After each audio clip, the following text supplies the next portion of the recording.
Testing, testing, testing. We here.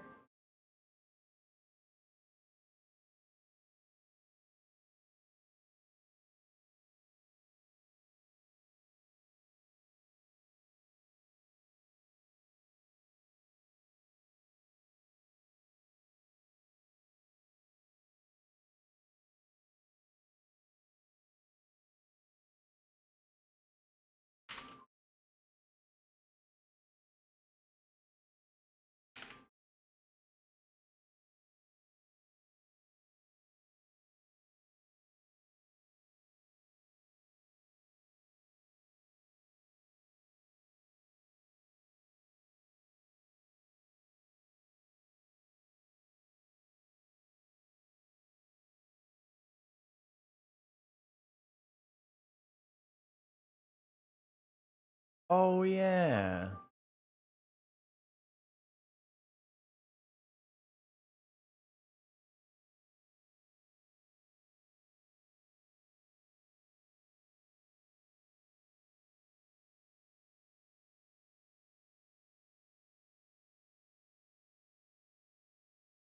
Woof.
What?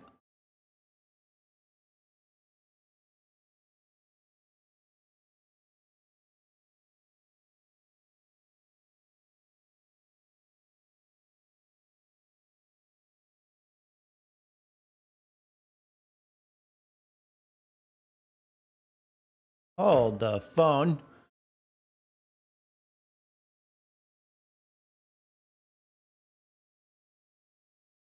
Well, that don't make no sense.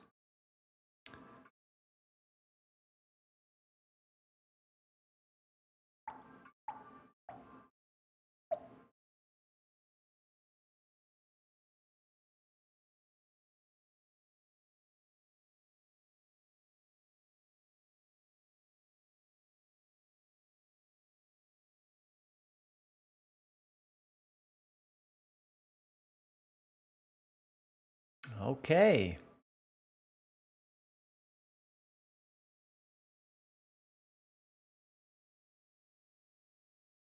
Now.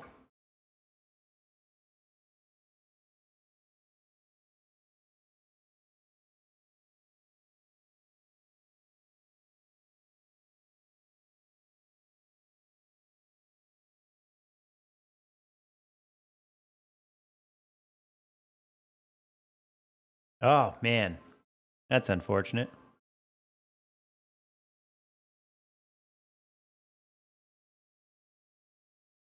Twitch says I've streamed 22 times.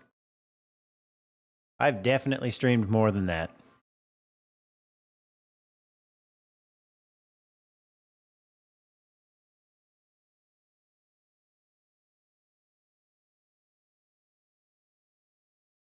It says 70 hours. Yeah, I've done more than that too. Come on. What happened? What's wrong with these numbers? Oh, maybe, hold on. Maybe, well, actually, I don't know. Interesting.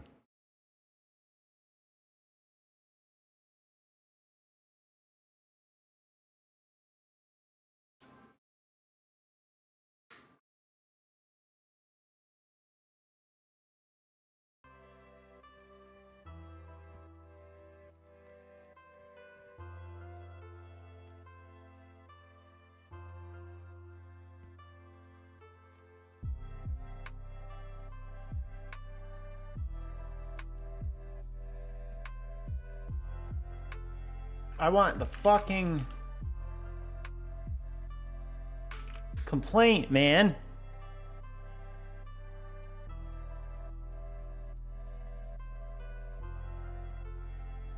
Oh.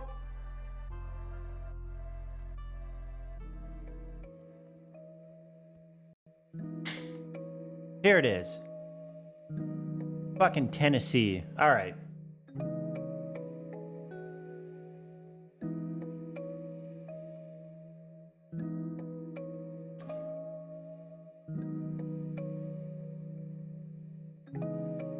Okay.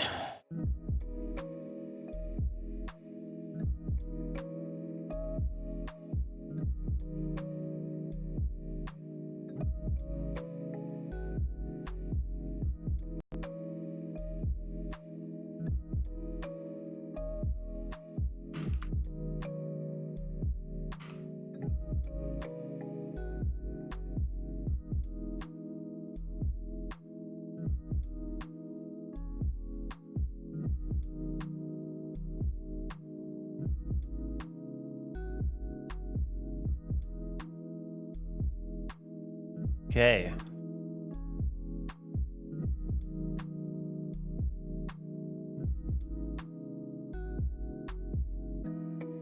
Here we go.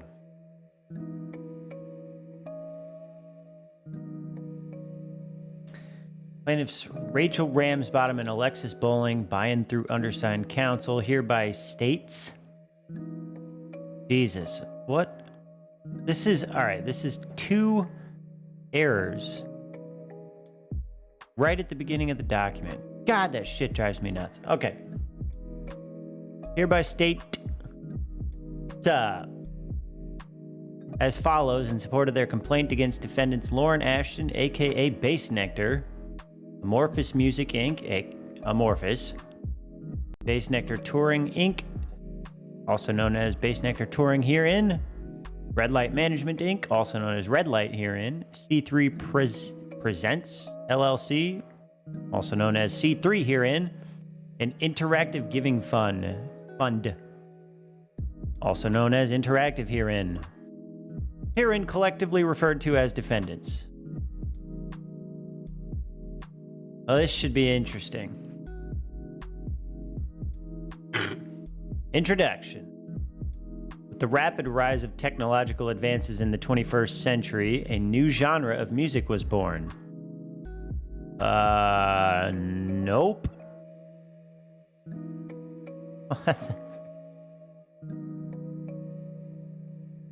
Electronic music was definitely born earlier than the 2000s, but okay.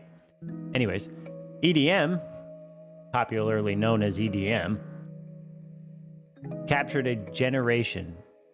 Well, I don't even know what that means. As this new genre rose in popularity, so did the industry around it. Yeah.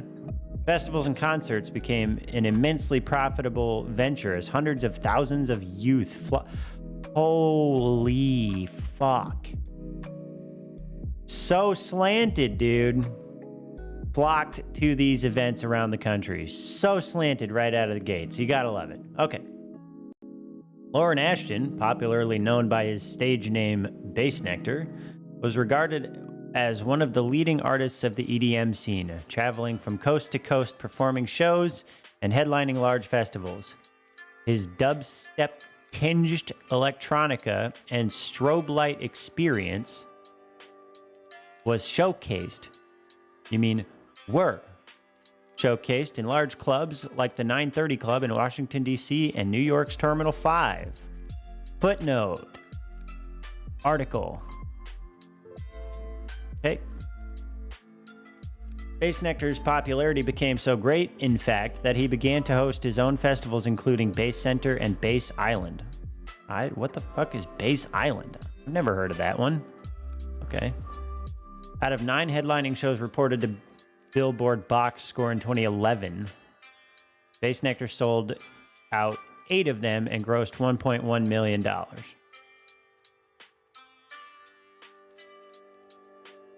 Bassnectar's following was a cultural movement in itself.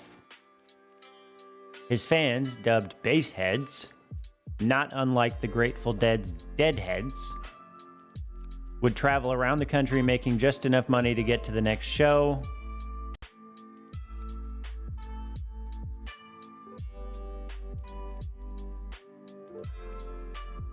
Some attending upwards of 35 shows in a year.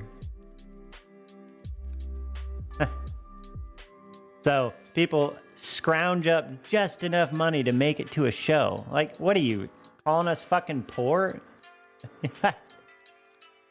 Okay. SF Weekly describes the Bassnectar culture as follows. In a lot of ways, Bassnectar is a cult of personality. I mean... yeah. Okay, yeah, I can see it for some people.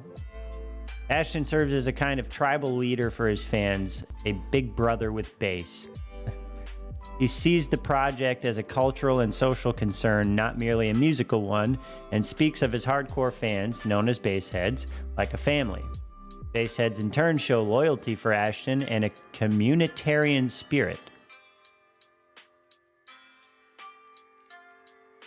It's a subculture of thousands across the country who are ready to show up anywhere he plays.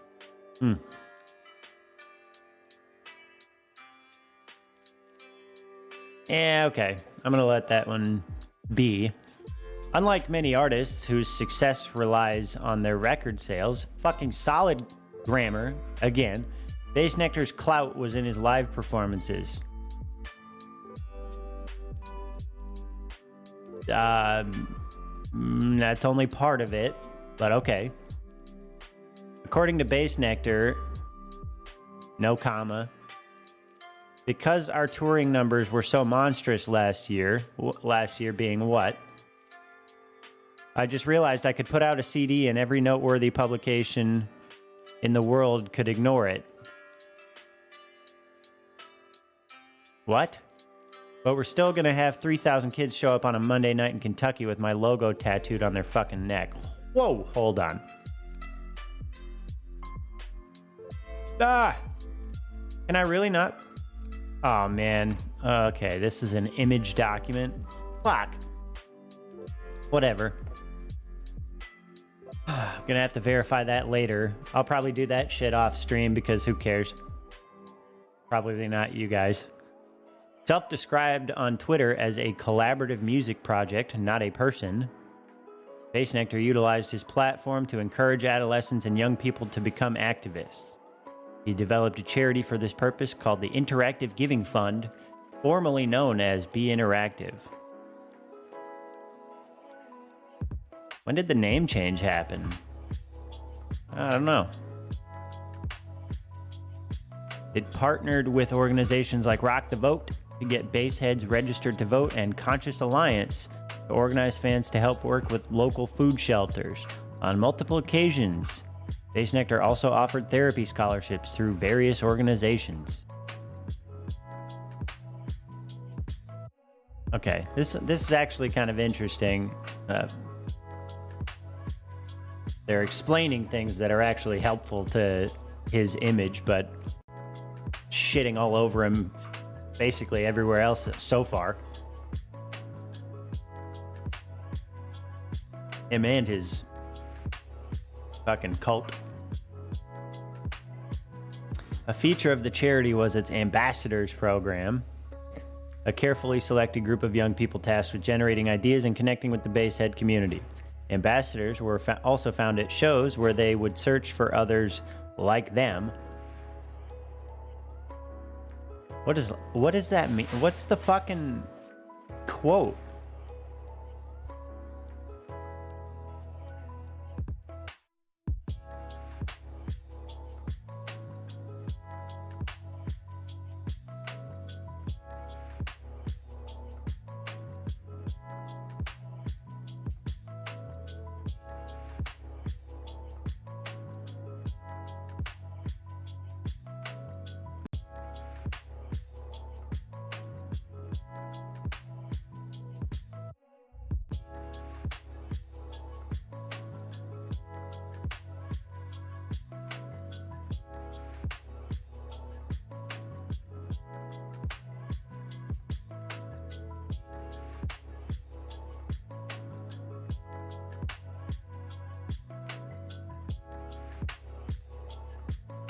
even selecting fans for opportunities to get backstage and meet Bassnectar.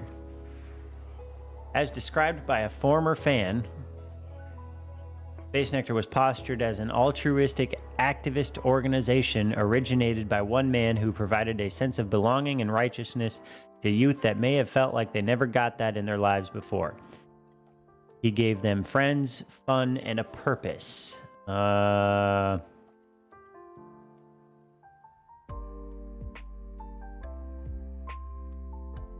I'm going to have to read that too. In many ways, he was held out by himself and others to his followers, both adults and children, as godlike.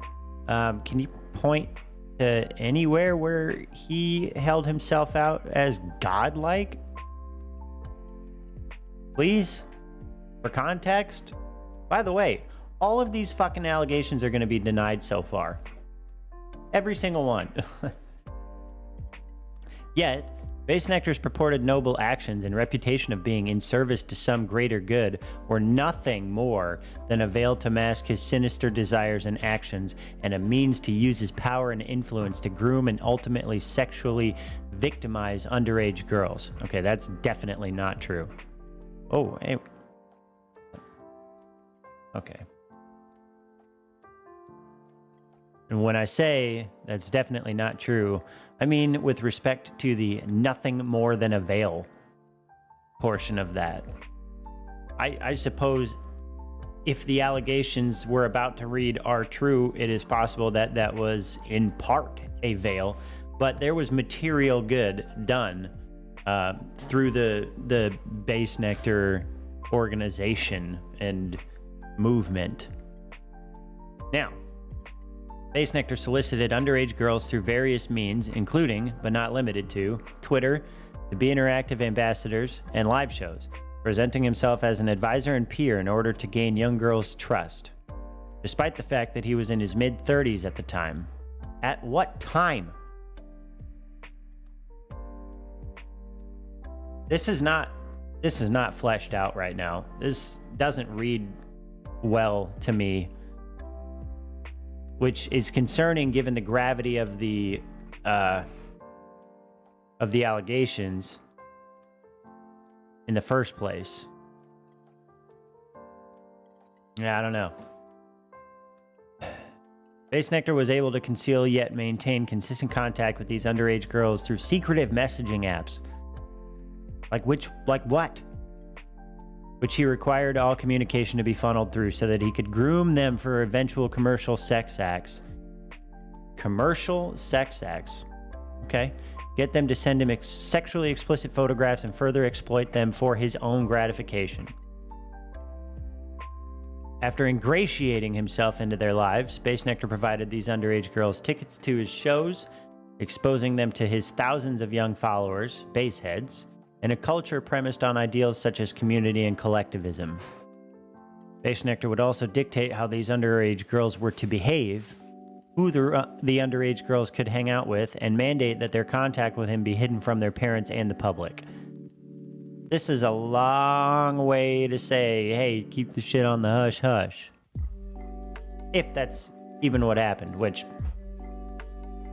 I have no reason to deny at this point.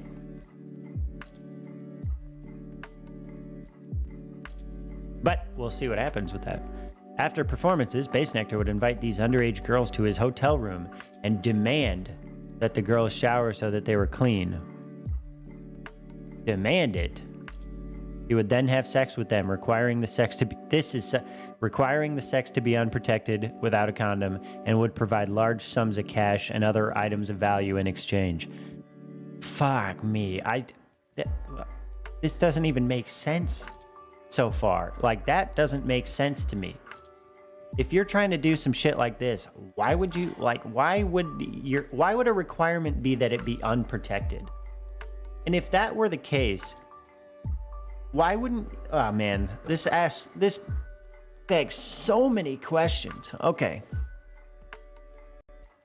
Bassnectar would also require these underage girls to take sexually explicit photographs of themselves with their cell phones and send them to him in violation of child pornography statute 18 U.S. 2252.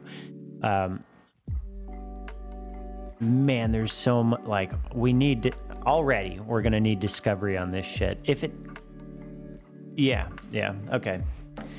This action for damages is brought by plaintiffs who are minor victims of sex trafficking, child pornography, and other tortious acts and omissions who were groomed and ultimately exploited at the hands of Bassnectar. It was abundantly clear that Bassnectar was targeting and engaging in commercial sex acts with minors and utilizing his shows and organizations to accomplish the exploitation of young girls for his own sexual gratification. In fact, it was a running joke among those associated with Bassnectar that he would have to find a date at a high school dance. This is so annoying to read. Okay. As such, remaining defendants, let's see. Yes, the other companies, okay. Our remaining defendants are companies that participated in a venture and benefited economically from Bassnectar and his companies while he was trafficking the plaintiffs and other underage girls. Well, wait a second.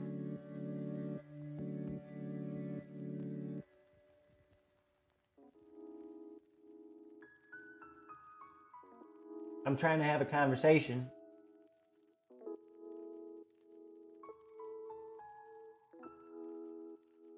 With nobody.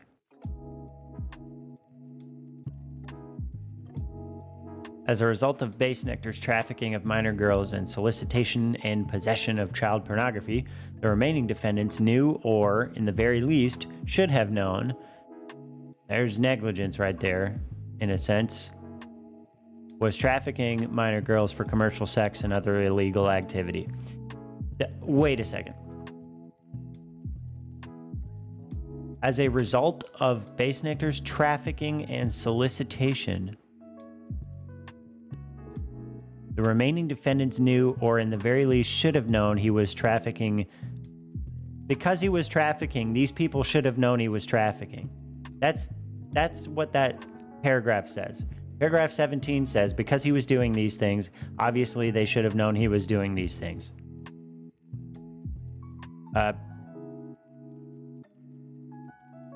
That's a circular argument. Useless paragraph. Okay. As such, each of the defendants, in violation of 18 U.S.C. 1595, participated in or benefited from facilitating a venture that they knew or should have known to be engaging in sex trafficking in violation of 18 U.S.C. 1591A. Hoi! All right. That intro was dog shit, but let's keep going. Plaintiff Rachel Ramsbottom is an adult female and a citizen of the state of Tennessee. Plaintiff Alexis Bowling is an adult female and a citizen of the state of Kentucky. Plaintiff's claims are properly joined pursuant to FRC P20 as they arise out of the same transaction, occurrence, or series of transactions or occurrences and involve common questions of law and or fact, namely the systematic grooming, trafficking, and solicitation/possession of child pornography by Bassnectar and the knowledge of same by the other defendants. And then they re-identify Lauren as Bassnectar. An individual is an adult male and resident of California with a home address of 5850 Romani Road, Oakland, California, 94618. And now I want to look that fucking address up because I want to see what kind of humble abode this bitch be living in. 5850 Romani Road. Okay.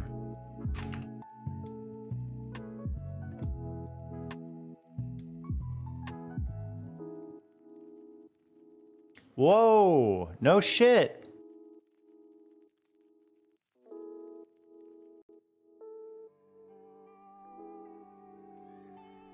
What? How do you do that? How do you get Google to do that?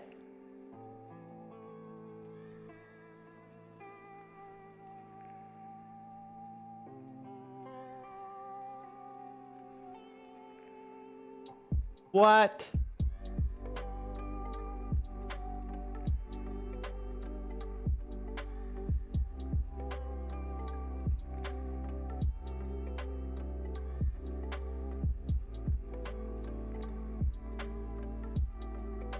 It's a pretty big house.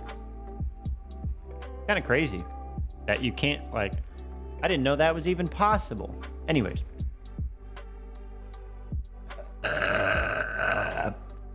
Okay. Defendant Amorphous Music Inc., Amorphous, a corporation, is incorporated in the state of California and headquartered blah, blah, blah. Ashton is the founder, chairman, figurehead, chief executive, and icon. Okay. Founder, chairman, figurehead, chief executive, and icon of Bassnectar Touring Inc. Bassnectar used Bassnectar Touring to target, recruit, and ultimately victimize young girls, like plaintiffs, for sexual exploitation. Be Interactive, now known as IGF.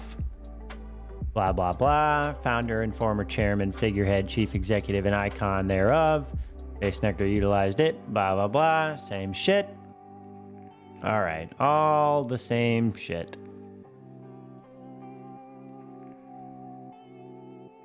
Okay. Jurisdiction. Yes. Yes, yes. Is diversity. Mounting controversy. Subject matter jurisdiction, pursuant to federal law, of course. Yep. Yep. Okay. All right, here we go. Facts common to all plaintiffs.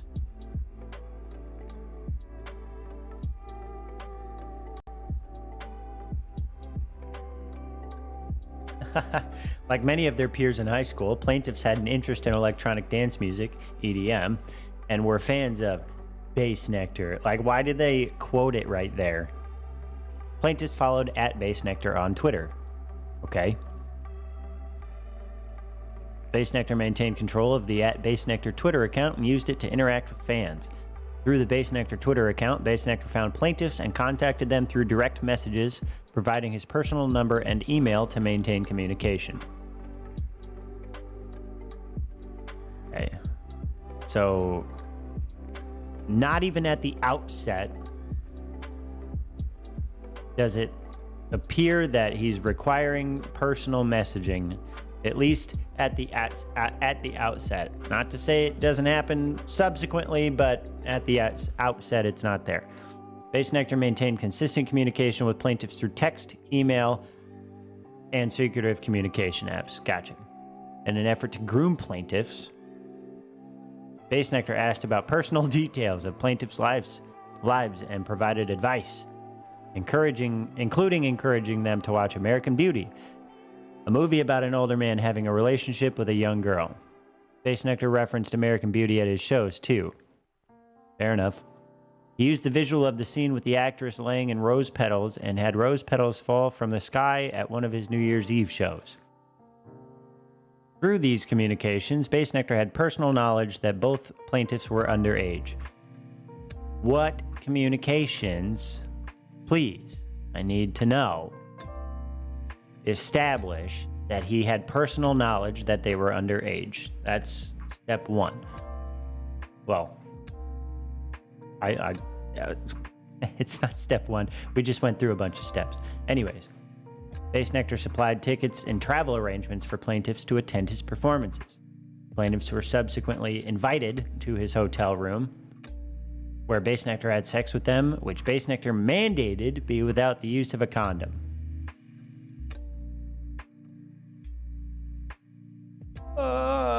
Okay. In exchange for the sexual encounters, Bassnectar gave plaintiffs cash in amounts ranging from $300 to $1,600. Bassnectar maintained tight control over plaintiffs, requiring them to follow certain rules, including keeping the relationship secret. This included avoiding being seen in public together, not allowing plaintiffs to leave hotel rooms or answer the phone in Bassnectar's hotel room, demanding that any sexual intercourse be unprotected, demanding that plaintiffs shower before Bassnectar had unprotected sex with them so that they were clean, requiring plaintiffs to take sexually explicit photographs of themselves and send them to Bassnectar, and plaintiffs were not allowed to have sex with anyone else, but Bassnectar could have sex with other women. At the heart of this action is Bassnectar's use of the Bassnectar companies, literally, wait, hold on. Hold on. This is a form check.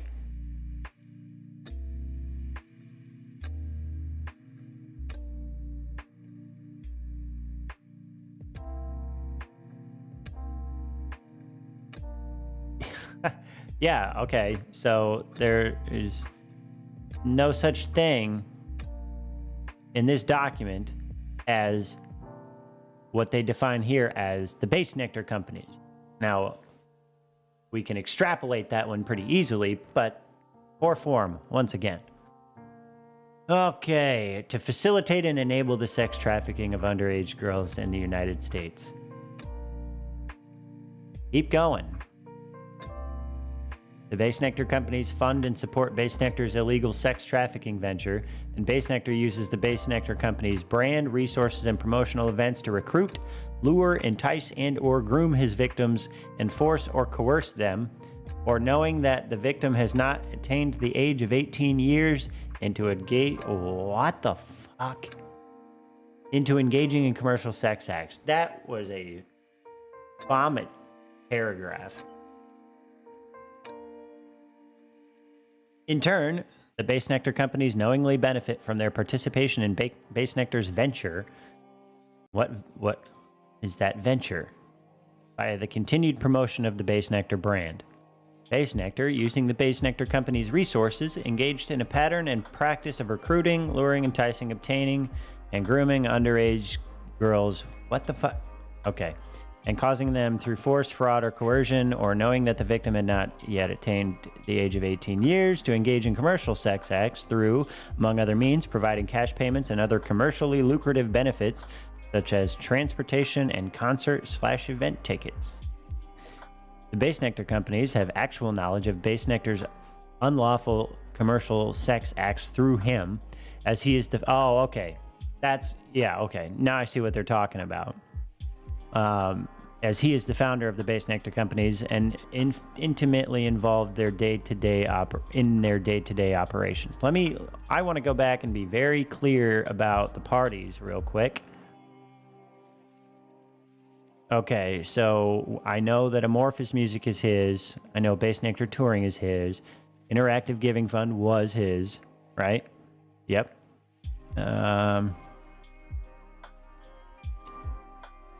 Red Light is not his company.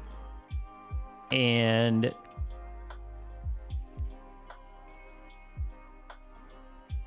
C3 Presents is not his company. So this is why that identification of Bassnectar companies matters. Which Bassnectar companies are you talking about? I mean, I wonder if that could get thrown out just on that, since we're in federal court and the requirements for pleading are higher. Just thinking out loud. I don't know that's big enough, but I guess it depends on how you argue it.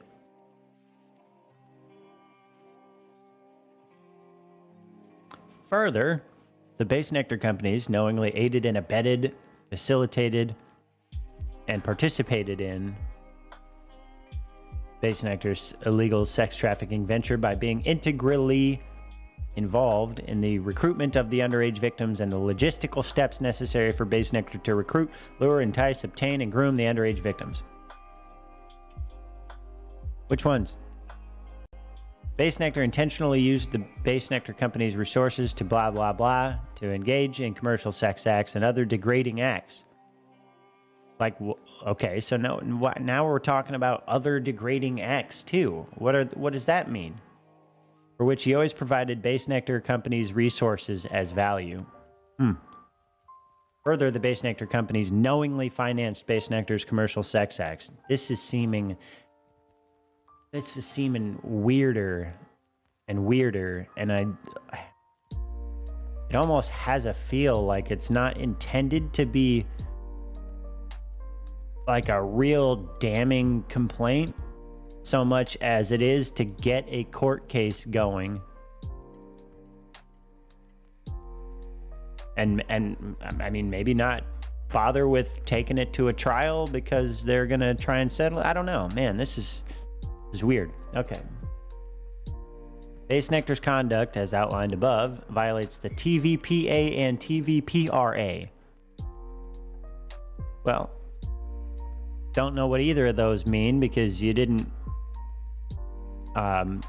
break apart the acronym, which outlaws using means of interstate or foreign commerce to recruit blah blah blah a person and force or coerce that person, knowing that the person had not attained the age of 18 years to engage in commercial sex acts. Blah blah blah. Okay.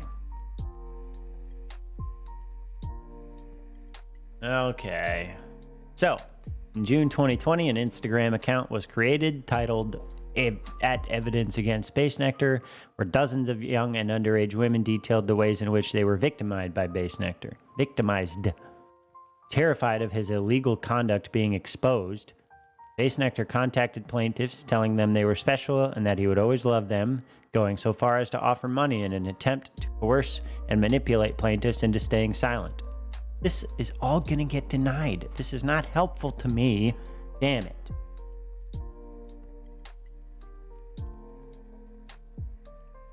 Plaintiff Rachel Ramsbottom became a fan of Bassnectar in high school and followed the Bassnectar Twitter account.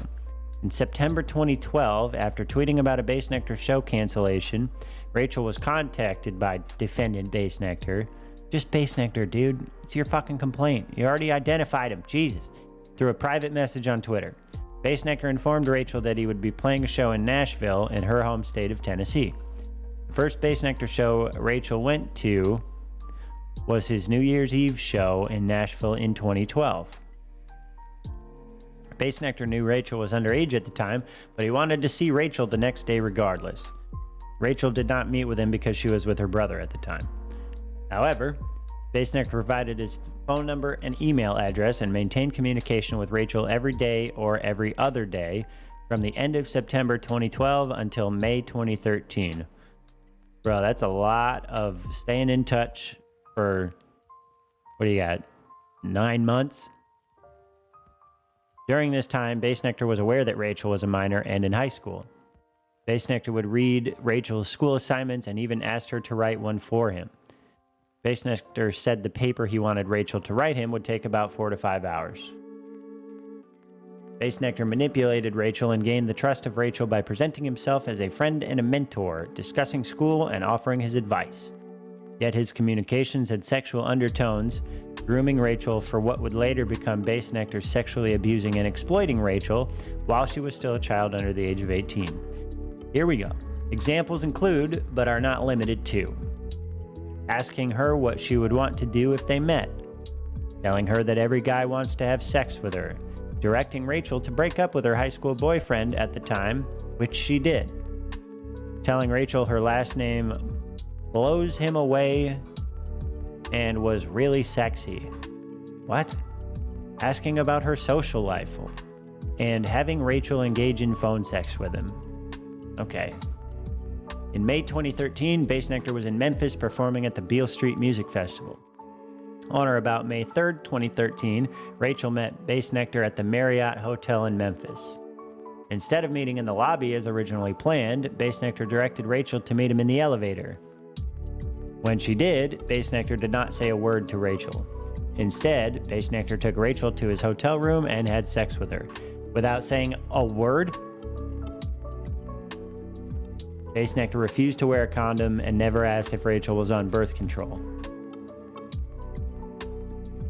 Bassnectar provided Rachel with $1,000 in mixed bills after he had sex with her. Approximately several weeks later, Bassnectar wanted to celebrate Rachel's birthday in Nashville and invited Rachel to stay with him at the Lowe's Hotel. What is the Lowe's Hotel? You gotta build the room yourself. Bassnectar kept Rachel in the hotel room for approximately 4 days. Kept her in the room? Is that what happened? Does that make sense? Like, what? Holy questions. During this time, Bassnectar required Rachel to hide when room service arrived and became angry when Rachel answered the phone. In addition to the sexual abuse described herein, Bassnectar was very controlling of Rachel, including but not limited to advising Rachel of the friends she should have, telling Rachel she could not pursue modeling, and directing her choice of major in college, directing, and pressuring Rachel to change her last name or no one would ever take her seriously. That's fucking, that doesn't even make sense to me.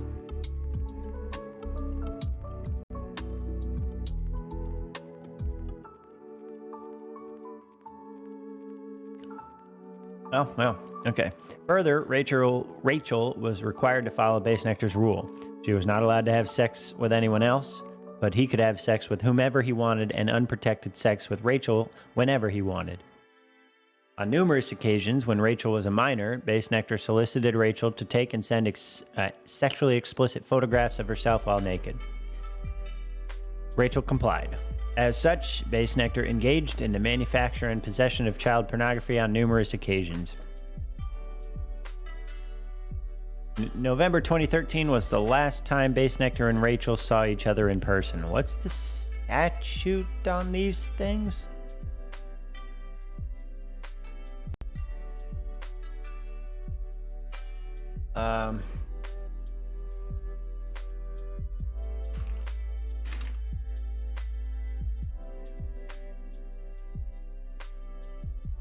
Okay. I didn't know that. There's no current statute of limitations for child pornography at the federal level. This means that offenders can be charged at any time after their offense. Okay. I don't even think I'm against that being the case. Except, well,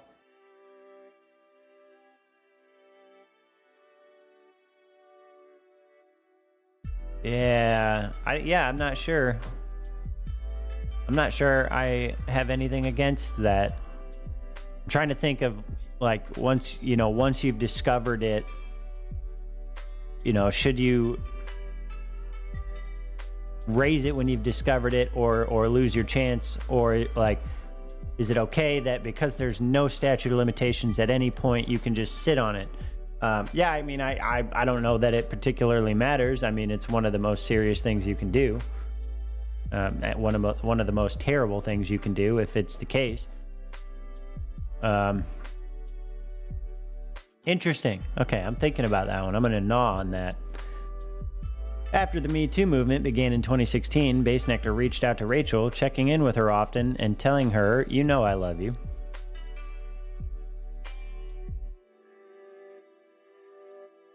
In 2019, shortly after Rachel had started therapy as a result of what Bassnectar did to her, she decided to tell Bassnectar for the first time that she was suffering as a result of what he did to her when she was a minor. Bassnectar attempted to justify his behavior, again using manipulation tactics. Bassnectar offered to pay for Rachel's therapy or fly out for a therapy session with Rachel. After being publicly exposed in June 2020, Bassnectar began incessantly reaching out to Rachel. When she blocked his number, he continued to attempt to initiate contact via the messaging app WhatsApp. Is that supposed to be the secretive messaging app or whatever? Bassnectar also emailed Rachel before his last attempt to contact her on WhatsApp. Eventually, Rachel agreed to have a phone conversation with him. Bassnectar and Rachel spoke on June 3rd, 2020. During the phone conversation, Rachel confronted Bassnectar about the fact that she was taken advantage of, trafficked, and that what happened between them was statutory rape. In response, Bassnectar admitted his abuse of Rachel was so inappropriate and that what he did was completely wrong. Okay, there's a little bit of context in between there, as far as I recall from the audio clip. But I'm just going to move past that one for now. I don't know if it makes a difference. Bassnectar admitted that he engaged with multiple women who were, quote-unquote, too young, and acknowledged in his own words that there was an imbalance of power dynamic due to his age, the fan-celebrity dynamic, his male privilege, and his celebrity privilege. Yeah, it's a little redundant. That's fine. During the call, Bassnectar confessed that he abused his powers, stating that you weren't complicit, going so far as to apologize to Rachel for, quote, exploiting you and taking advantage of you when you were so impressionable. Ironically, Bassnectar repeatedly stated that he wanted to take accountability and, quote unquote, make an example of myself, yet blamed Rachel for his inability to do so. I could be doing so much more if it wasn't for one person who could push a button and put me in fucking jail.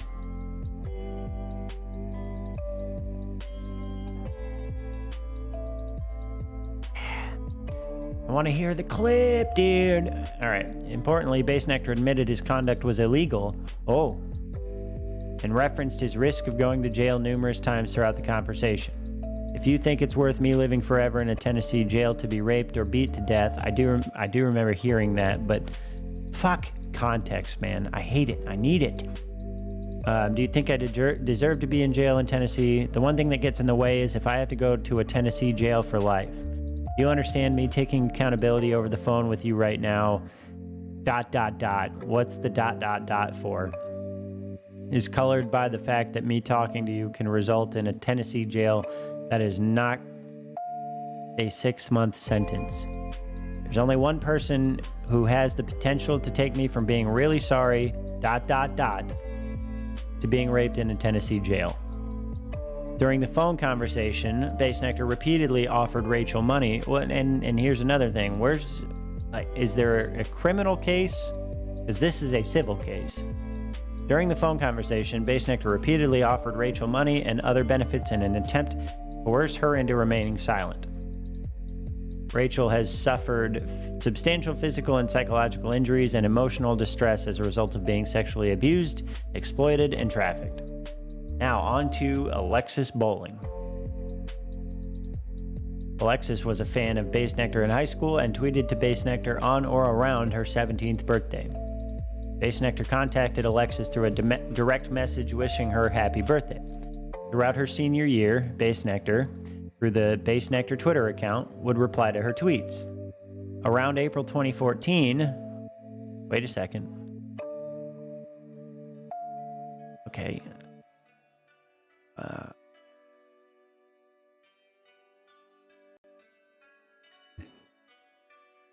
Okay.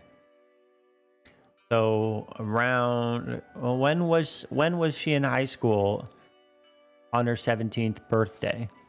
I need to know what her actual birthday is if we can do some math here. Okay, anyways. Around April 2014, Bassnectar provided Alexis with his personal email and contacted her via email offering her tickets to his Las Vegas show. Alexis drove to Las Vegas but was not permitted in the venue because she was under the age of 18. Okay. Alexis reached out to Bassnectar to see if there was anything he could do, but he could not help her. Instead, Bassnectar directed her and managed for her to meet him near his hotel. Bassnectar met Alexis near his hotel, where he took her into the bushes and hid for approximately 6 hours, kissing and touching Alexis. I don't fucking believe that. Who the fuck is sitting in bushes for 6 hours? That one just seems stupid to me. Anyways, I mean, I could be wrong.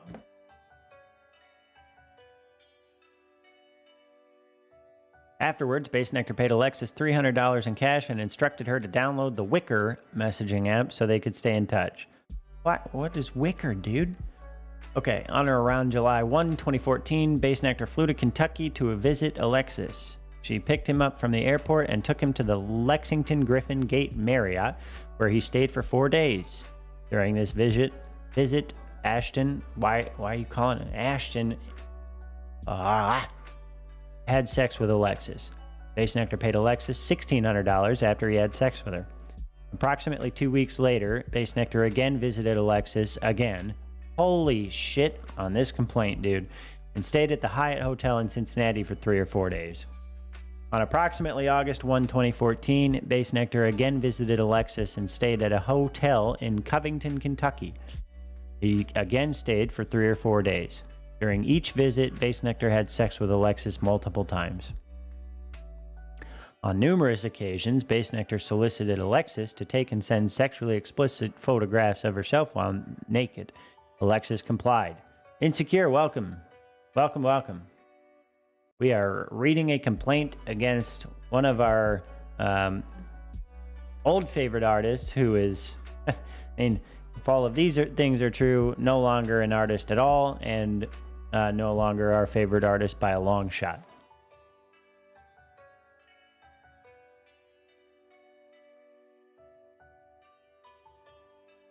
Each time Bassnectar coerced Alexis, a minor, to take nude, sexually explicit photos of herself and send them to him, he engaged in the manufacture and possession of child pornography. Coerced is a strong word on that one. Man, there's so much that's got to be uncovered here. This is crazy. What a fucking can of worms.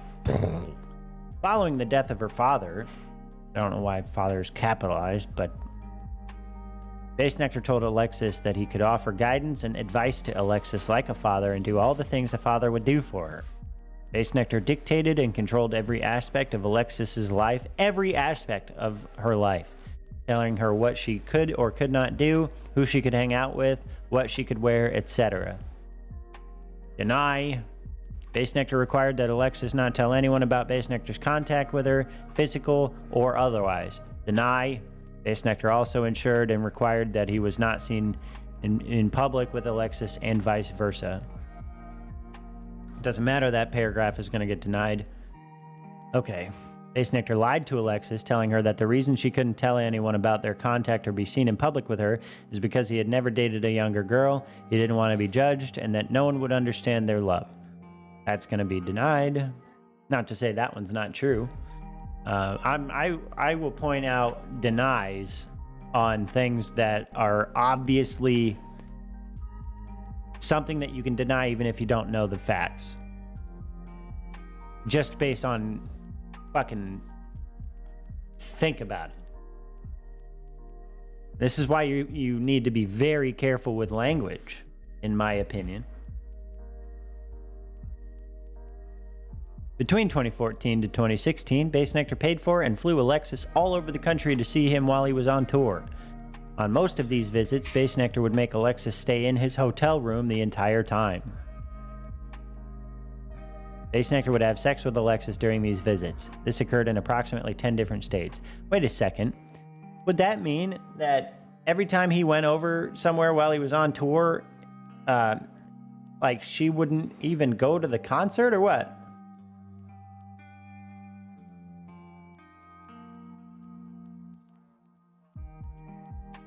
Ah, I got it. Just killed a skeeter. All right.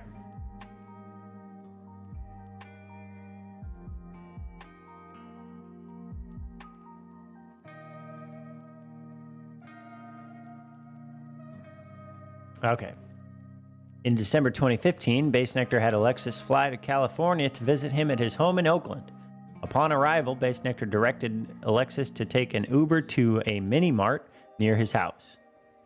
This store was located at the base of his neighborhood, and Bassnectar picked her up there. The majority of the visit was spent in Bassnectar's home. Bassnectar had sex with Alexis during this visit. Afterwards, Bassnectar gave Alexis tickets to a show in Virginia. Hey.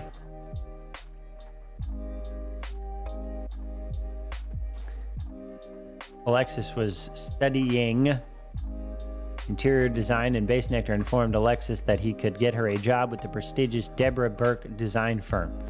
Alexis applied for the job and was scheduled for a telephonic interview. Bassnectar was present for the telephone interview, as Alexis was at his house in California at the time. During the telephone interview, Alexis was asked why she knew about the San Francisco position, given that she had a Kentucky address. At that point, Bassnectar took the phone and hung up. In October 2016, Bassnectar had Alexis fly out to see Bassnectar at his home for the last time. If I wasn't having fun reading, I wouldn't be reading. On June 13, 2020, Bassnectar contacted Alexis and told her about allegations of a music teacher of his in high school having sexual contact with a minor. However, in an attempt to manipulate Alexis, Bassnectar told Alexis that what happened between them was nothing like that. He told Alexis how special she was to him and that he would always love her in an attempt to maintain Alexis's loyalty and prevent her from speaking out against his unlawful conduct.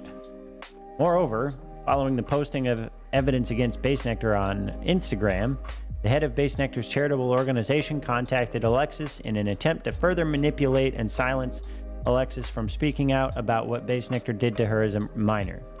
Alexis has suffered substantial physical and psychological injuries and emotional distress as a result of being sexually abused, exploited, and trafficked.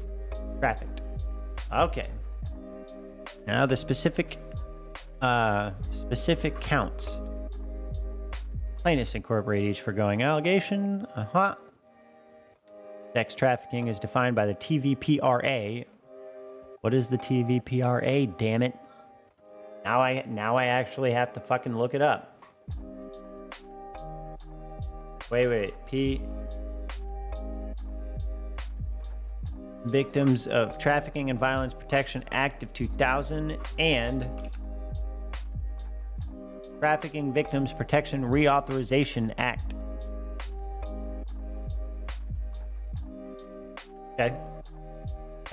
Okay. So sex trafficking is defined by the TVPRA under 22 USC section 7102 as the recruitment, harboring, transportation, provision, obtaining, patronizing, or soliciting of a person for the purpose of a commercial sex act, and in which the commercial sex act is induced by force, fraud, or coercion.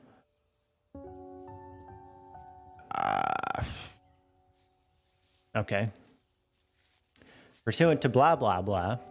No one's going to look it up, and you can see it on here if you want to look. Right? Here. I guess I should do that. Make it a little easier to read just in case. All who knowingly provide or obtain commercial sex that was provided or knowingly provide or obtain commercial sex that was provided or obtained through force, fraud, and coercion. Okay. Are guilty of sex trafficking. This includes, at a minimum, both the traffickers who recruit, harbor, transport, and provide individuals for forced commercial sex work, and those who obtain, solicit, or patronize forced commercial sex work. Pursuant to blah blah, anyone under the age of 18 engaging in the act of commercial sex is considered to be a victim of human trafficking. Okay, gotcha. Bassnectar, with the help of the defendants and their resources, used his fame and popularity through the Bassnectar brand to recruit, solicit, and coerce underage girls into commercial sex acts. How do you get there? What do you mean with the help of defendants and their resources? You have to explain that part. Because so far, what it seems like is he's sending DMs on his Twitter and then sending emails and texts from his phone and his email. I'm not hearing anything about, the other companies, even his companies using their resources in that manner. Rachel Ramsbottom is a blah, blah, blah, and so is Alexis, victim of sex trafficking. Okay.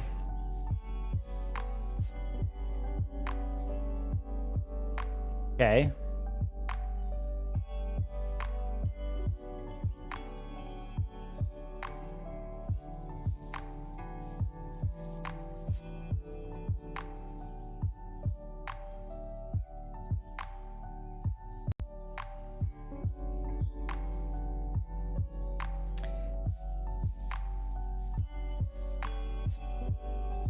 Hold on. So we got conduct in violation of the TVPRA, just plaintiffs versus Bassnectar, benefiting from a sex...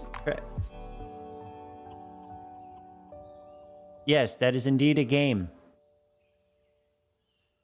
Benefiting from a sex trafficking venture in violation of the TVPRA, which would be all of the... Okay, that's fair. Under 18 U.S.C. 1591, liability arises for entities who, 1, knowingly benefited financially or by receiving anything of value. Entities who knowingly benefited financially or by receiving anything of value from participation in a venture it knew or should have known was engaged in sex trafficking.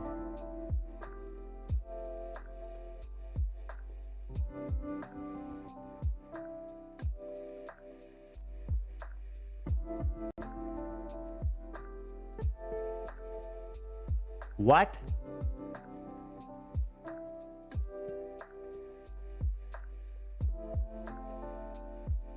This doesn't read right. Oh, hold on.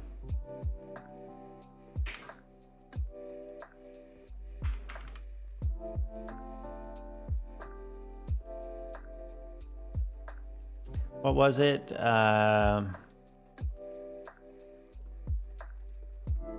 Whoever knowingly benefits financially or by receiving anything of value from participation in a venture which has engaged in an act described in violation of paragraph 1, knowing blah blah blah.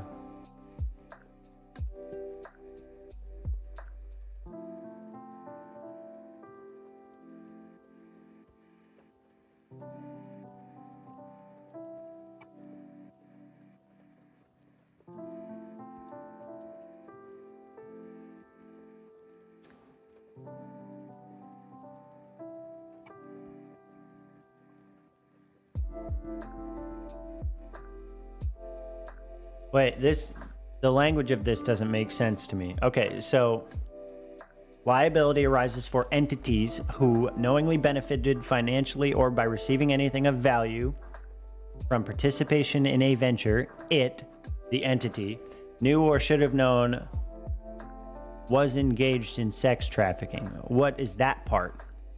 What was engaged in sex trafficking?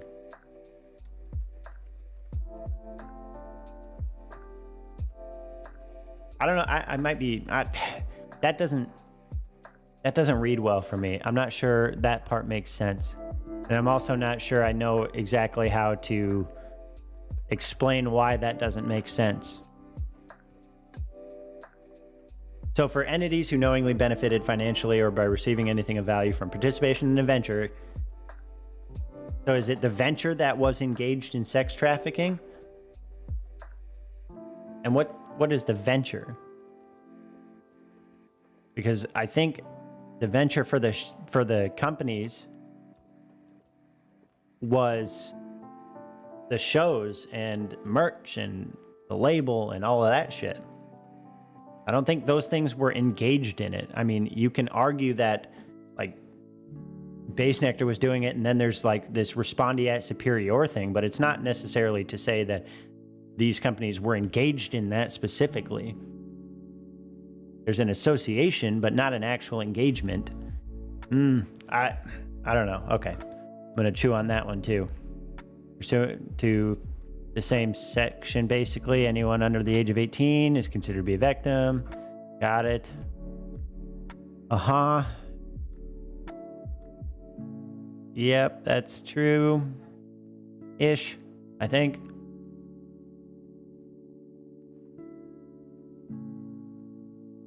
Man, this is a lot of really, really sharp language.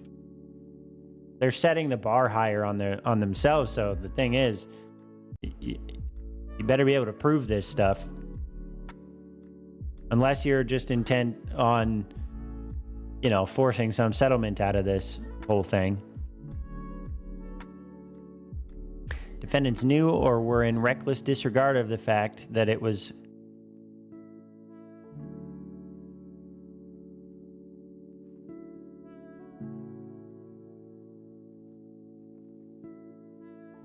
No, like, okay, so let's pick this apart. This is good, because this is the stuff that I happen to be pretty damn good at, is the interpretation of statutes. And it's happened on multiple occasions that judges and arbitrators have agreed with my interpretation of Indiana law.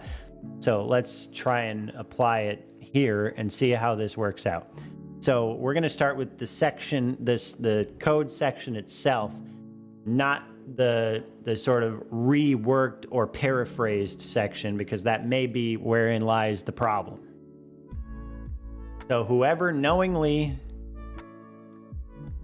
in or affecting interstate or foreign commerce, which the companies definitely do that, or within the special maritime and blah, blah, blah, don't need that. Or within the territorial jurisdiction of the United States. Recruits, entices, harbors, transports, provides, obtains, advertises, maintains, patronizes, or solicits by any means a person. So whoever knowingly is engaged in commerce and somehow does any of those things with respect to a person, or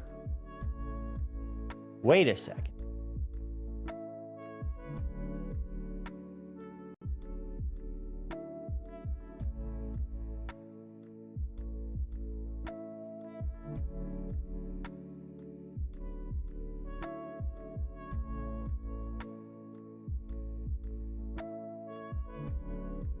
Whoever knowing or, all right, so let's break this apart. So there's an or there.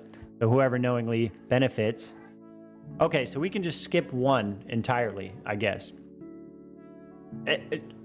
With respect to this specific paragraph that they paraphrased.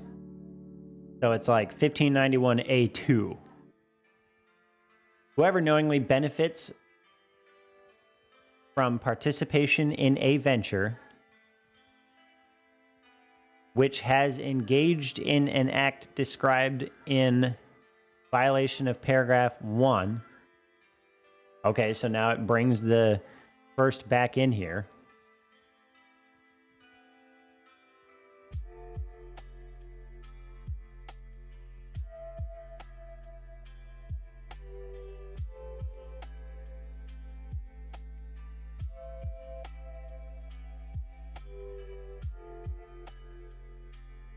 Well, yeah, but it's not quite that simple, I don't think. So what you just said is missing the knowing element that shows right here. Knowing or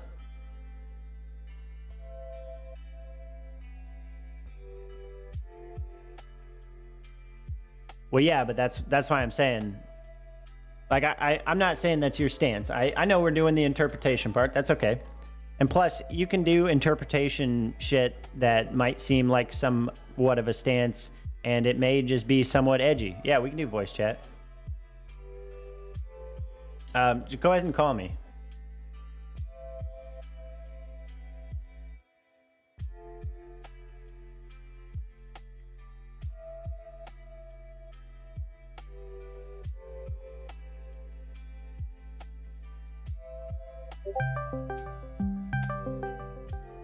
Why is it? There we go.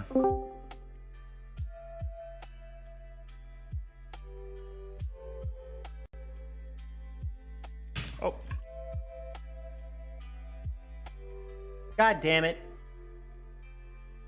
Don't hear you.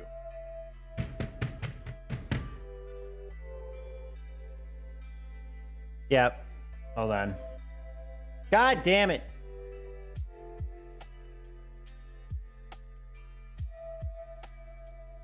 All right, hold on.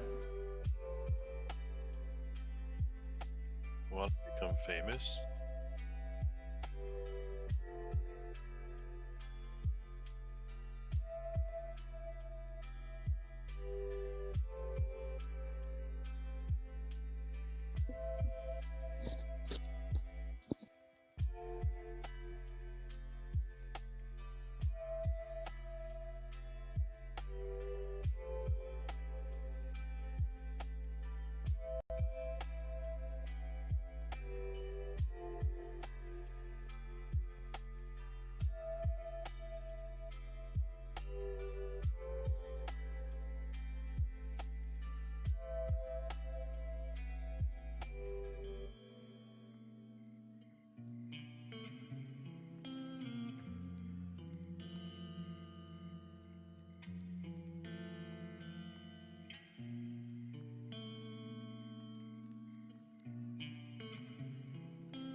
How'd that work out?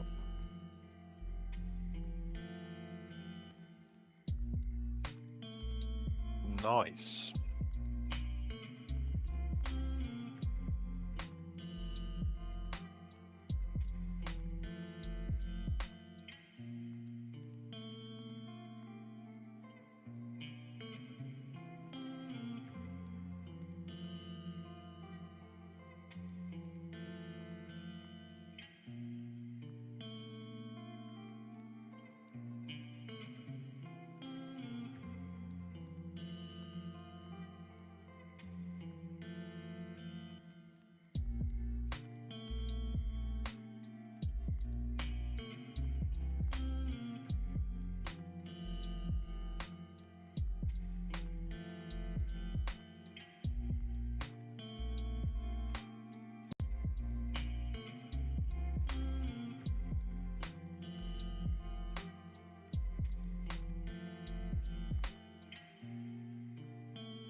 Here I am, fucking muted mic.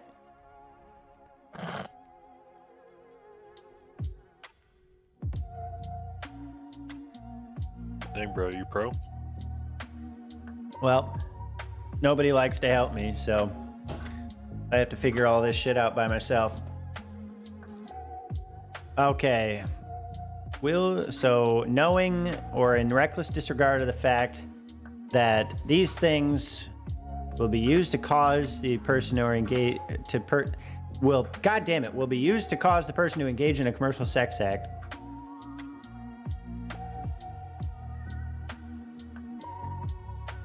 Okay, so it confuses me now because that piece of the statute seems like it doesn't actually matter if the person has not attained the age of 18 years, because it says either way they'll be caused to engage in a commercial sex act and shall be punished as provided in subsection B.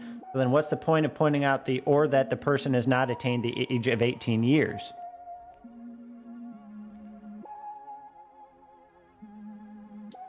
Seems clunky as it's written. Isn't that just what makes it not prostitution, but sex trafficking? Well, no, it seems like it's more a differentiation between, minor and adult. But what confuses me about that is commercial sex act has nothing to do with whether one is an adult or a minor. It's all about the commerciality of the thing, which is where you have the benefits financially or by receiving anything of value from participating in a venture.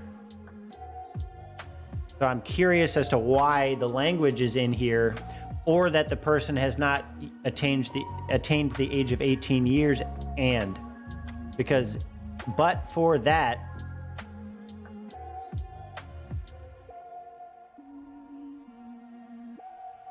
it seems like it's the same thing. Or any combination of such means will be used to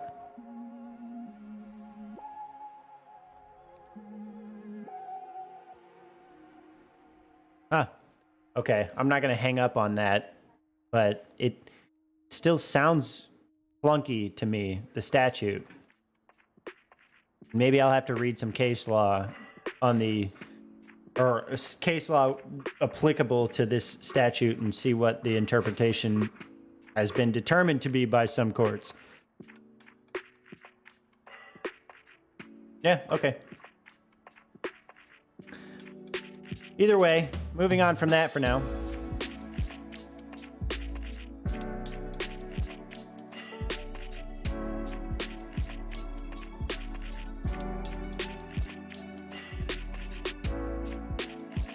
So then its defendants knew or were in reckless disregard of the fact that it was Bassnectar's pattern and practice to use the channels and instrumentalities of interstate and foreign commerce, as well as defendants' resources.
Bassnectar be touching kids. Those are the allegations, and those have been the allegations since last year. That's one of the things that kind of concerns me is there are technically more material allegations with respect to the two people who are plaintiffs, one of which I definitely already knew about based on the allegations as they were surfacing last year. The other one I'm not sure if I know where that person came in with respect to the allegations a year ago, but I don't know. It seems like it's an inflammation of what those allegations were, and it makes allusion to other victims, but it doesn't go into any detail with respect to any of them. And also, you would think, well, if there are other victims, why would this not be a much bigger issue? Why would they not be plaintiffs? Could this be a class action, which I'm not sure if it could be given the claims being made? My guess is not, now that I think about that. But I don't know. It raises a million questions, and I'm not sure it tells me anything super beneficial, because it leaves so many fucking gray areas and just has sort of blanket allegations, which is the same as the shit that we saw last year. It just happens to now be in the form of a formal complaint filed. So I guess we're gonna have to wait on discovery and see what happens. Yeah, I'm gonna guess nothing. Well, and that's another thing is, for at least for child pornography, there's no statute of limitations, which actually, it makes sense as far as my initial understanding, because I just learned that a little bit ago. And what the hell? Hold on. Where was I going? Because you said you don't think anything's going to happen. Where's I going with that?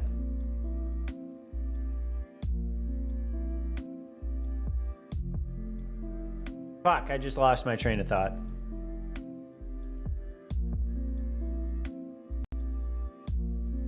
Hold on.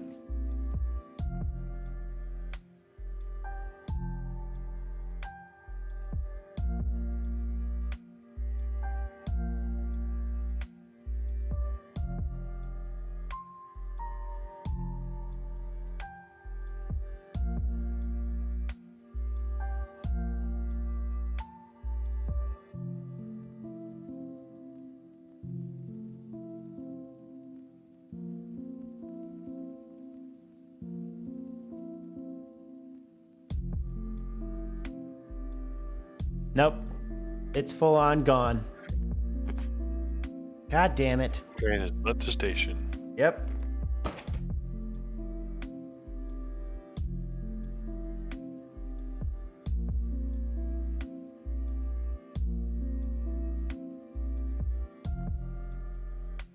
Ah, well, okay. So, there's that. Read these comments real quick. What do we think? There's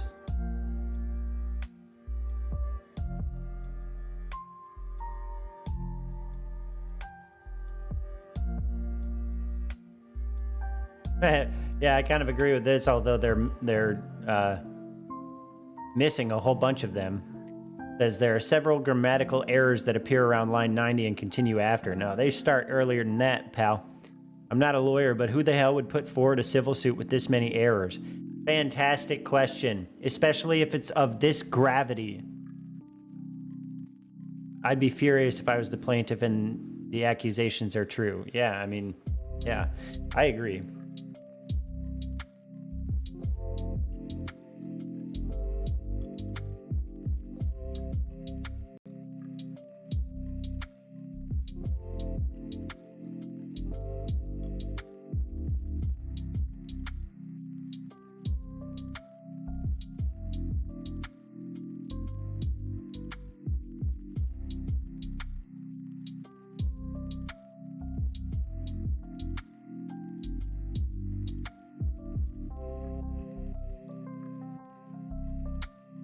I find it kind of interesting that if you look up his home address on Google Maps and go to the street view, you cannot see it. It's blurred out. Nice. Yeah, I don't even know how you like what do you just send a fucking email to blur me out at googlemaps.com? You got to pay $5 or something? How do you do that? I think you can tell him to. Yeah.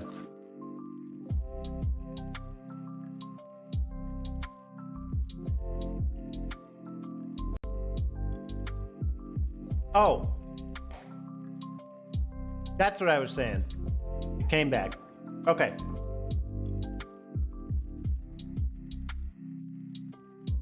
So, if this is all what's happening, and there's no statute of limitations on at least a child pornography claim, why is there not a criminal investigation underway that we've heard about? You know, why aren't the feds involved if we're talking about sex trafficking and child pornography and things like this? There's a lot of questions that are presented by this complaint.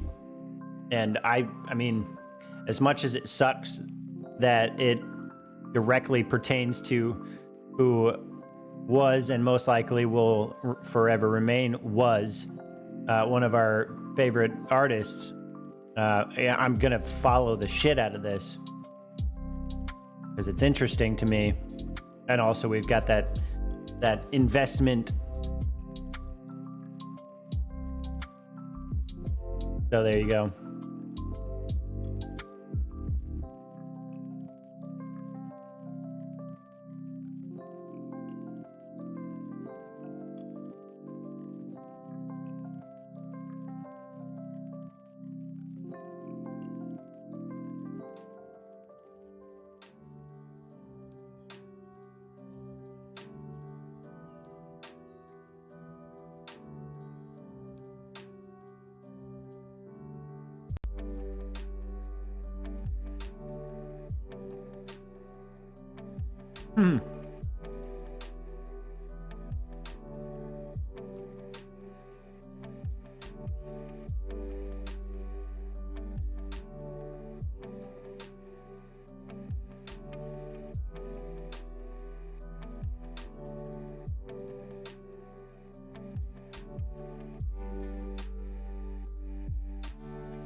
Dungeon.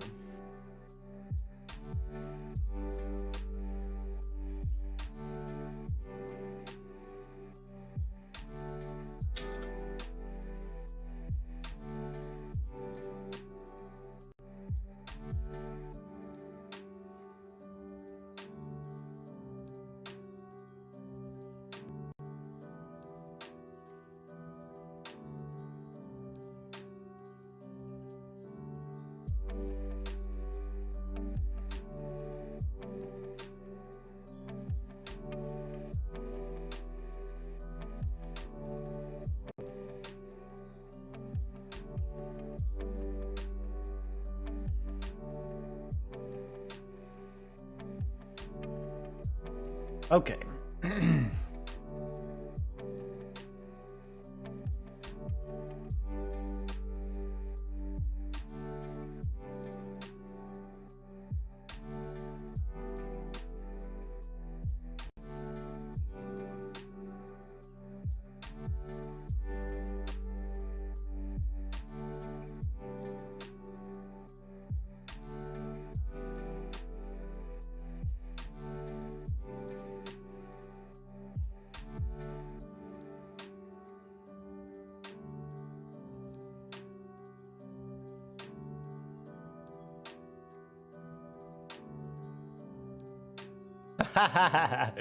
Oh man, dude. Okay. Guy says, Jesus, this shit is hard to read. So much subjective bullshit irrelevant to the case thrown in, haha. And my god, they posted his address. This isn't gonna be good. Someone responds, sale pending and the pictures seem to show that he's already moved out. He probably figured it was only a matter of time before his address got out to everyone. The original guy comes back and says, now the new owners will just have to deal with a flock of wooks showing up every now and then. Ha ha ha. Imagine. Man, rest in peace, those people. Comes back. Someone comes in. Why the hell are there homeless people camping outside our house every night? Didn't see anyone touring the home. Welcome back. Somehow there's a rail set up and pashminas everywhere. Goddamn hippies, I knew we shouldn't have moved to California. Oh shit.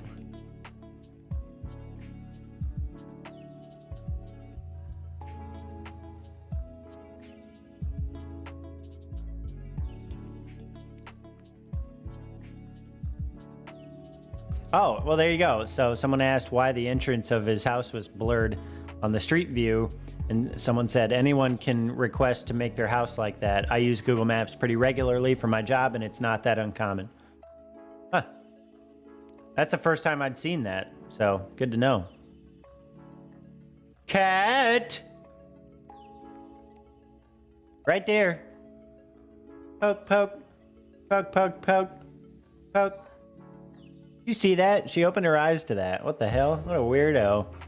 Anyways.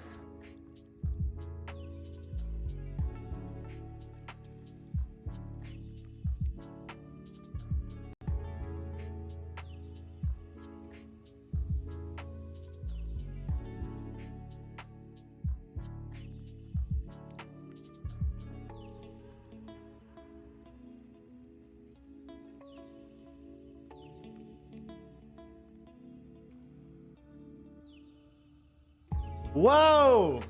Hold on. You can see the house on Zillow? Let me look this shit up. Welcome to Cal, where it's just bad. I mean, I've only been to California once. What was the... Yeah, there we go. Right? It was Romani Road, I think. Hold on.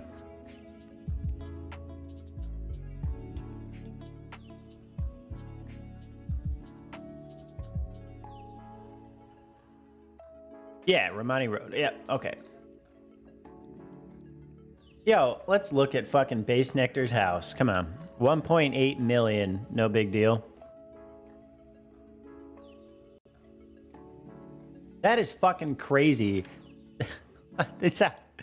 Oh, okay, so 3 bedroom, 3 bath, 2,450 square feet.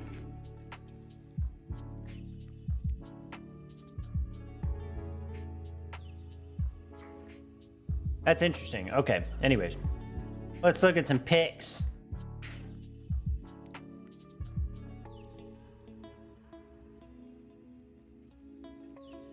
You'd imagine having all this fucking trees and shrubbery in your backyard.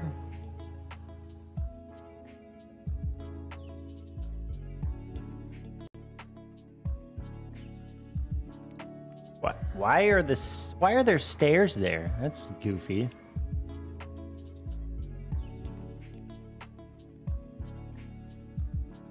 No. This is literally a matter of public record, my dude. Also, it's on Zillow.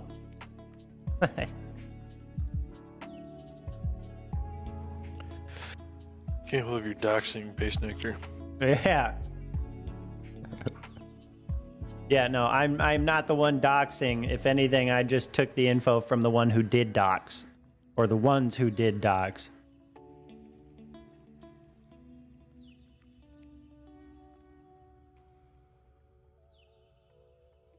Oh, that range hood is sick.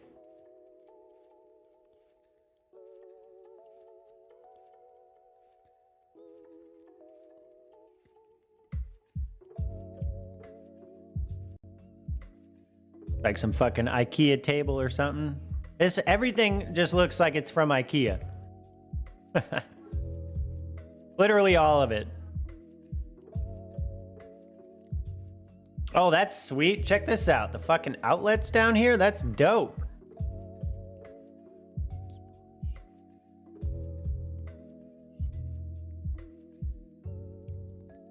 This is pretty sweet.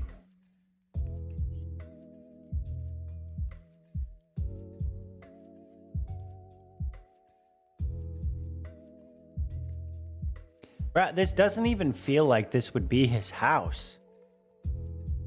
Oh, this all must be staged for the pictures. Because this just doesn't look like it would be his pad. You know, way too like refined, contemporary, modern, minimalist. Yeah, hey, look at this. Hey, Kitsune, Jordan, look at my stream. Look, he's got the fucking wolf pelt rug down. Dude, that looks so fake. It looks exactly like, look, it's the same shit. I love it. Okay, anyways. That's pretty sweet, though. Little terrace area. Well, all right, so there you have it. All right, back to the sweet comments.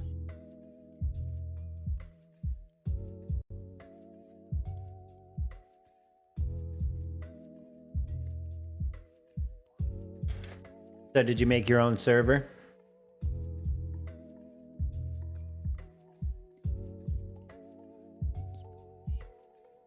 Who? Me? Yeah. Just a private world. Yeah, your own, or yeah, that's right, your own world. Sorry, my bad.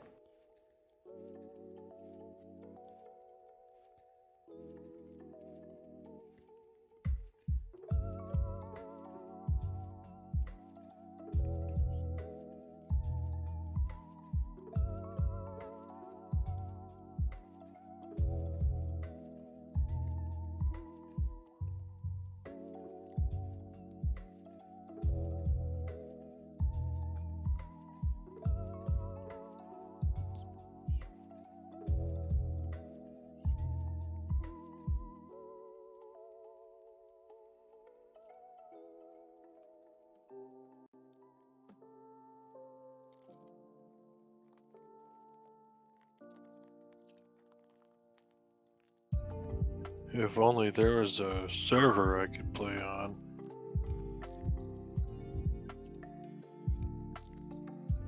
You can make one. Yeah, but then it's a whole new world. Yep.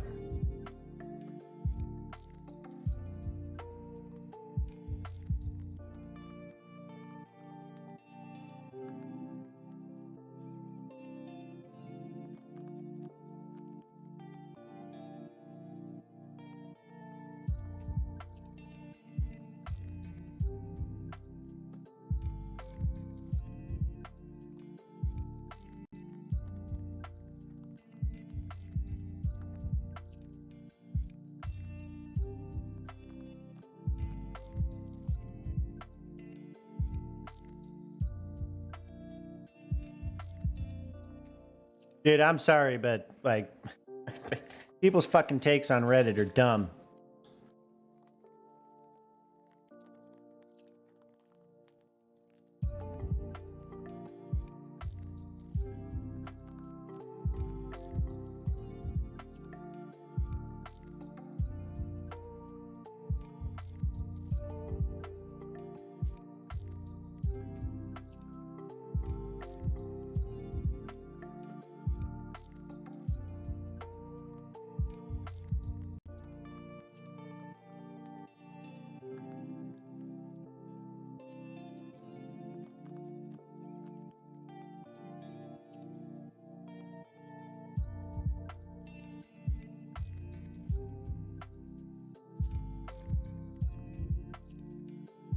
You guys do realize it's a little bit irritating that you're both like fucking hounding me to put the Valheim server up, right?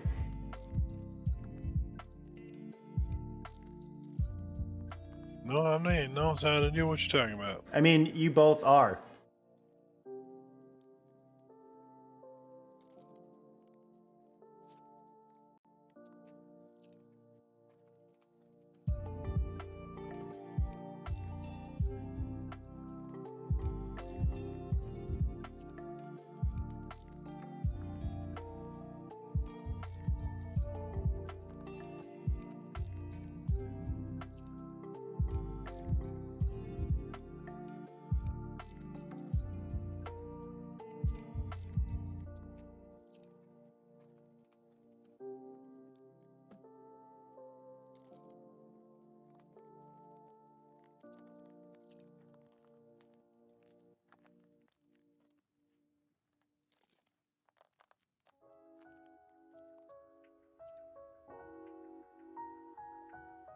Guess that would depend on your definition of hounding, wouldn't it?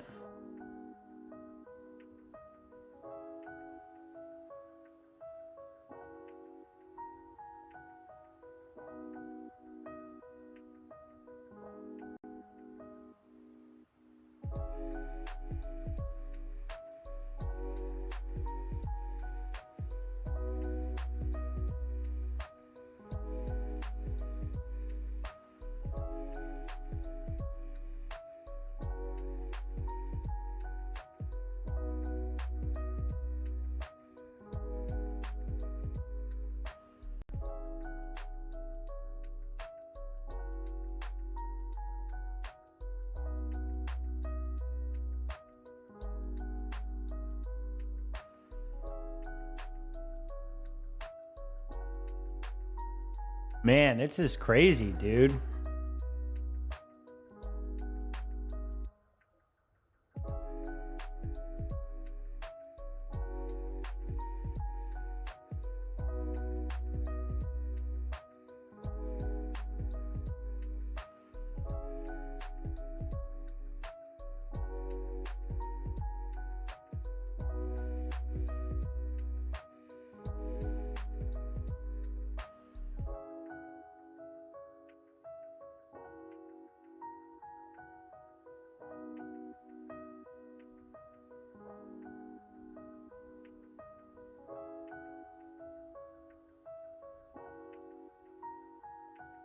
All right. Yep. I'm yeah, I'm gonna go down a fucking rabbit hole of Reddit comments, and I'm not about to do that. Holy shit. That's not a good idea. Nope. Nope. I've already been down that road. That now they're all saying the same shit they've been saying for the past year, and like, what sort of baffles me is how quickly such like an innocuous fucking event can change people's minds. Like, for me, that complaint, like I said, is in large part a reiteration of the allegations that were brought up last year. So it doesn't really change my position on the matter. Now, that's where the discovery part comes in, if that even if the case even goes that far, because we don't really know all of the background stuff, and there's a reason for that. So, man, it's just, I don't know.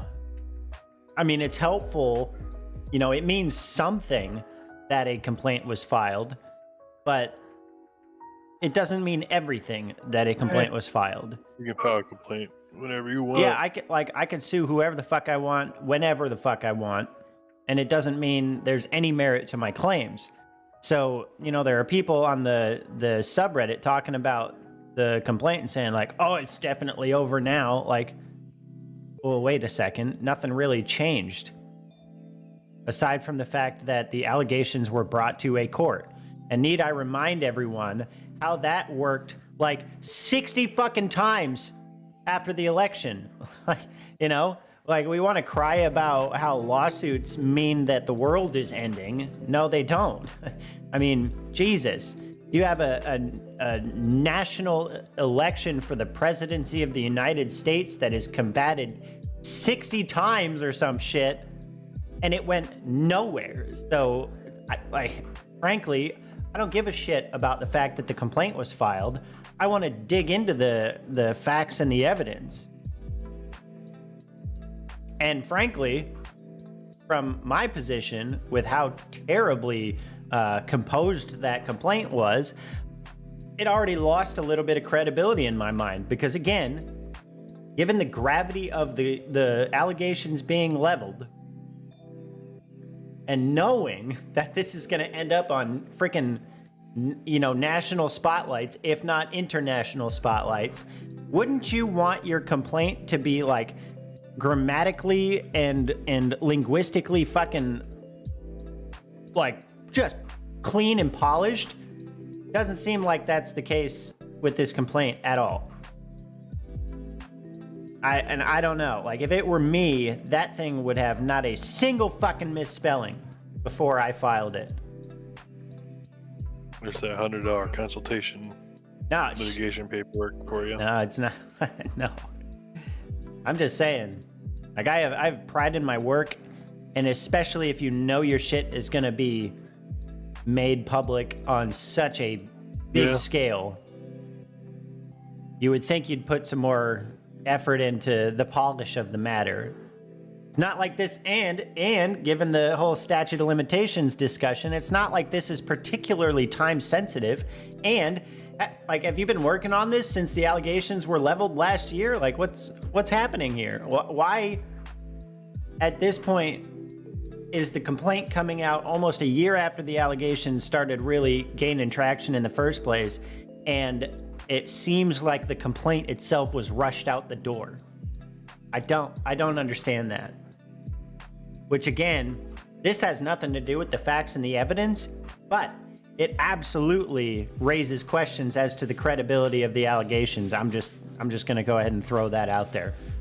So, I do not only do perfection. Again, circumstance changes things, don't you think? Like, if I misspell something in a text to my brother, okay, that's one thing. This is a complaint raising allegations of like sex trafficking and child pornography and all of these things on or against an artist who was, I think, worldwide known to us to a certain level on a very big issue. And it's going to end up in the spotlight. So if you know your shit's going to end up in the spotlight, yes, I do expect a much higher level of perfection, or a much. I expect much closer to perfection than that complaint exhibited. Yes, I do. Yes, I do.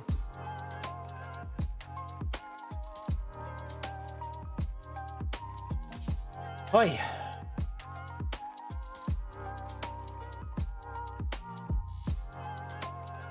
There we go. Look at that. Clean.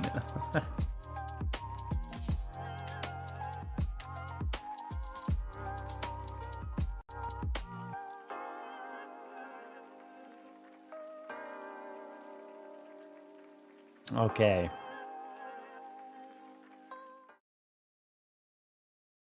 What time is it anyways? Oh, shit.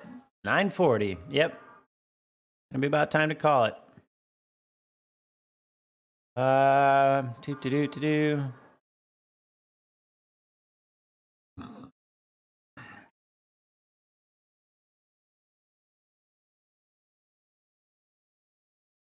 Jordan, do you have a server? Okay, just curious. Do you leave your computer on all the time?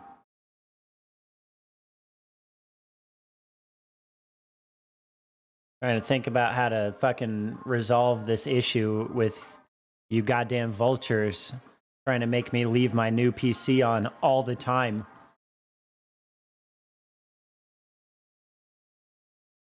Do I need to answer that question to the guy who works on computers all the time? I put it in sleep at least, yeah.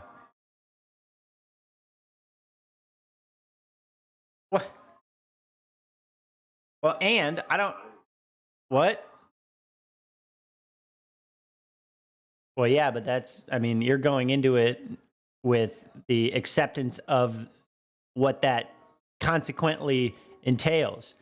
I don't want to leave my server on Valheim up and running 24/7, putting my freaking computer under load just so you guys can play in the damn server.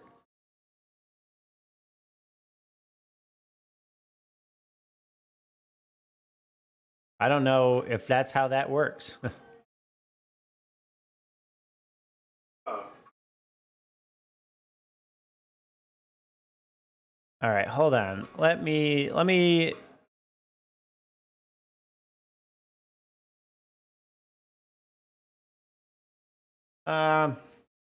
oh well, you know what? All right. Dude, let me just ask you this. This might shortcut it. If I do leave the server on now, see, because this is a slippery fucking slope, man. Like, I feel like if you guys are gonna play this every day or some shit, I don't want to leave my computer on every day, especially under load. Like, if it's just sitting there not doing anything, that's one thing, but it would be running the game the entire time.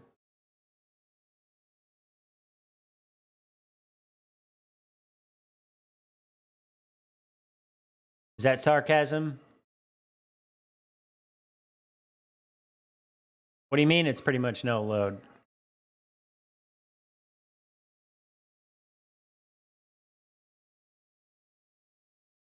I'm doing all right, Insecure. How come you're not doing so good?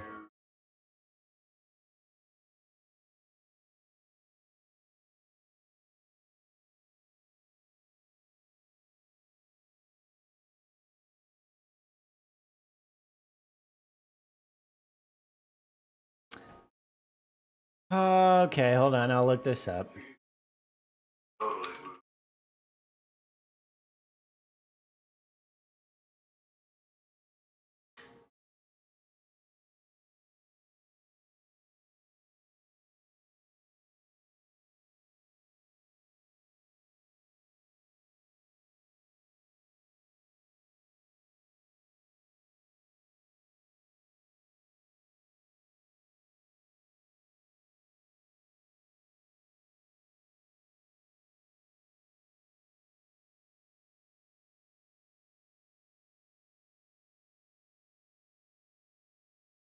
Wait, what?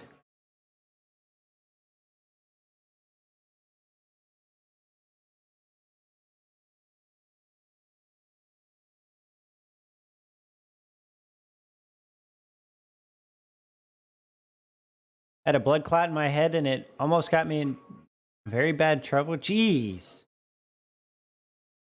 So how did they get that out? Like, what had to be done?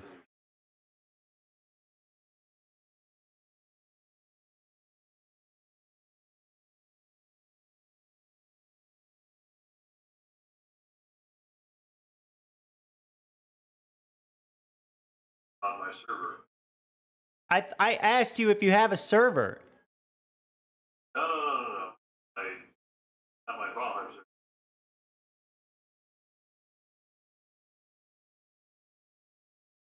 That is what I meant. I done. That's all right. I'm not sure how you misunderstood me asking, do you have a server? But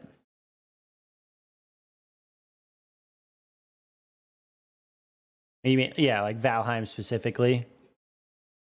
Gotcha. Okay. Well, so how, if it's going to go away on its own, how come you're not doing so good? It seems like it's going to resolve itself, right?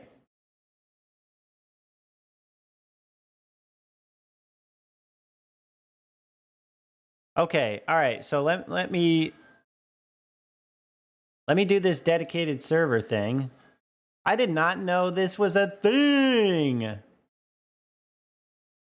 Wait, it says I downloaded a dedicated server, or I now own a dedicated server as of February 19th. Well, that's not necessarily helpful. Wouldn't that be the one I made that we've been playing on?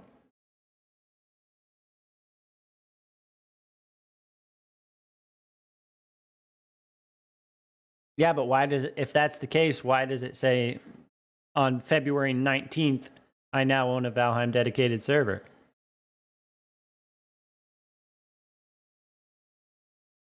All right.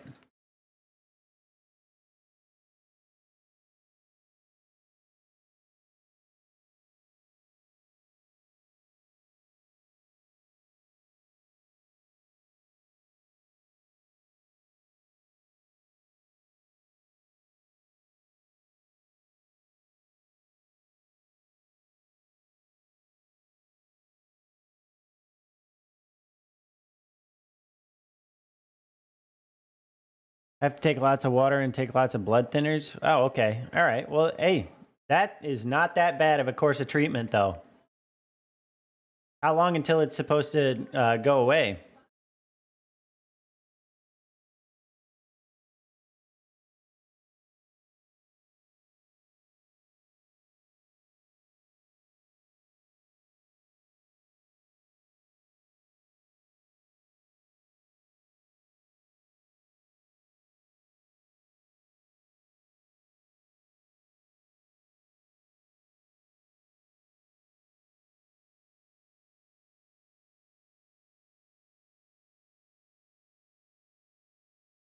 Holy. There are so many steps that you got to do. Fuck. 3 to 6 months. Woo. Okay. Well, hey, you know, lots of water is a good thing.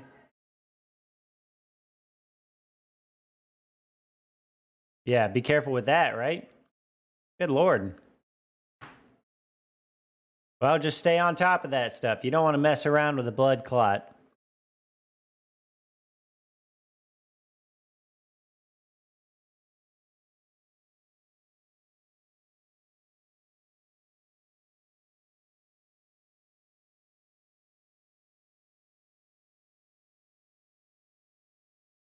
I think I'm going to leave this uh, dedicated server guide up, and I'll probably do that another time. Well, like, how can you take the map that I have and put it on your server?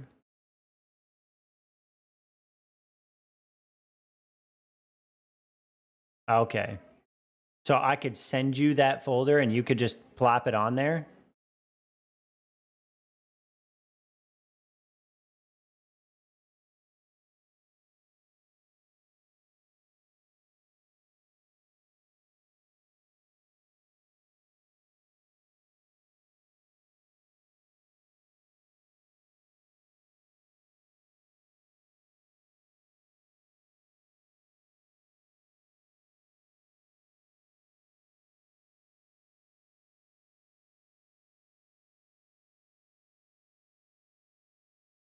What am I supposed to do with that information?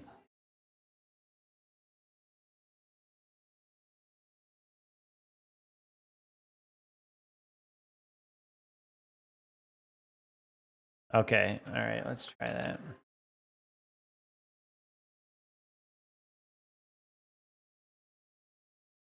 Oh, yep. What? Fucking, I don't know that shit. Fuck. Okay, yeah. So I um, see worlds. So then I would go.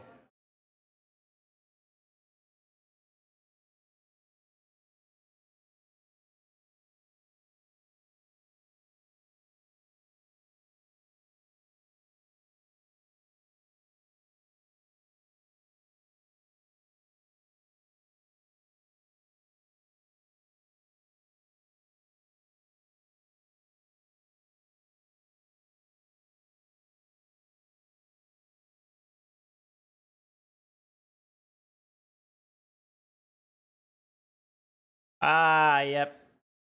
I gotcha.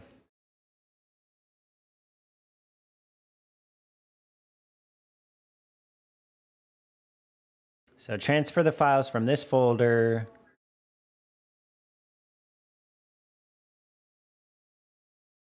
Just the whole thing?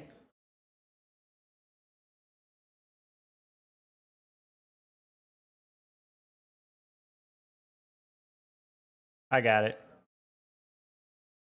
Don't need it. Okay, I zipped it.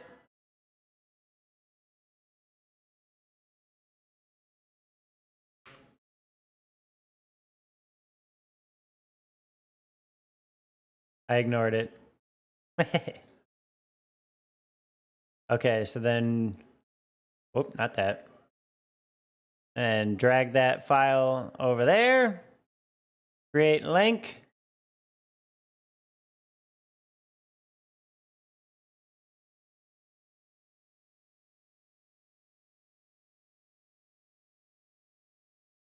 Doesn't matter to me.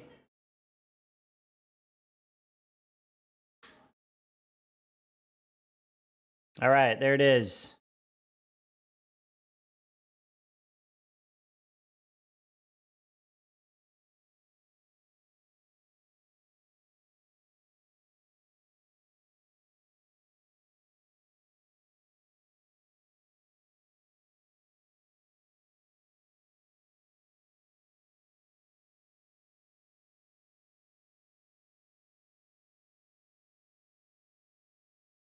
Dude, no kidding. KK, hello. Hold on. How are you? Holy, 24 alerts on the dropped frames. The Nectar complaint is about the underage sex and sex trafficking and child pornography allegations that have been raised against the electronic artist who went, I think at this point, by Bassnectar, Lauren Ashton, and also a number of companies that were his and were involved with him because of touring and concerts and festivals and merch and stuff like that. So I went over that in the stream and no one was here for it.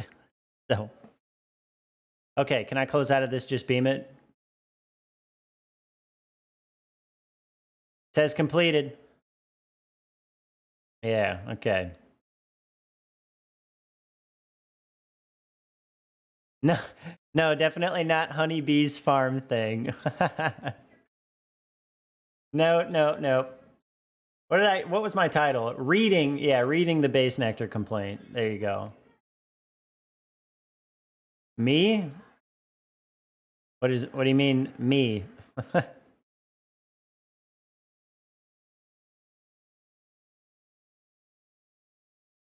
Yes.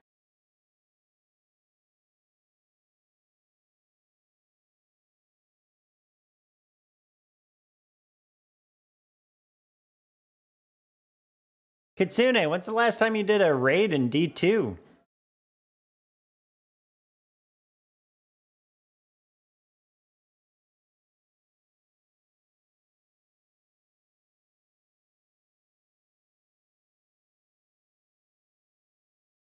What are we doing now? Still reading that? No. It's about 10 o'clock at night, and I have a hearing at 9 o'clock in the morning, so I'm about to get offline for the night. We'll do plenty more fun stuff on another occasion, probably tomorrow evening. Tell me what kind of stuff you enjoy watching or talking about, since, I am in the just chatting section. I'm sure we can have some great discussions. Yeah, it's one of those bad timing things. It's okay. We'll make it work. Feel free to, follow me here or on Twitch, on Facebook or YouTube or Twitter or Instagram. All of them are Viper at Law. You can find me easy as shit. And I also try to stream at least for a couple hours during the evenings on the weekdays. And I also try to stream for even longer periods of time on the weekends. Sundays are usually golf it streams. Although that stuff's been on hiatus for me for a bit because I had plans for the past 2 weekends and I have plans this next weekend. Bunch of family holidays and birthdays and stuff. But after that, we should be returning to some sense of normal when it comes to the weekends. Knock on wood.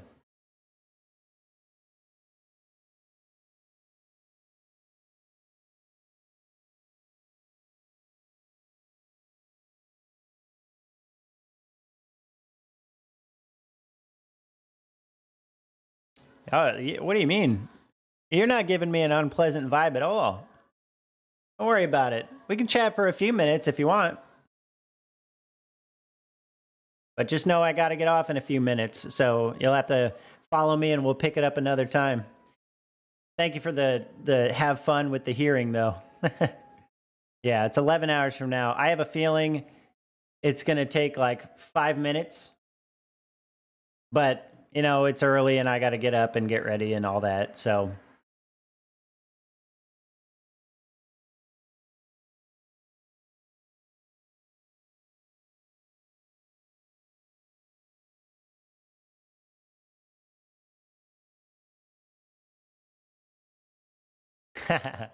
Oh, shit. Okay.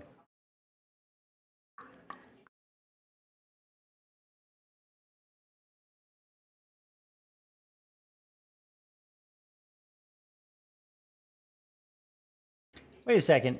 KK, did you actually create an account on your birthday, or did you just make that birthday, or that...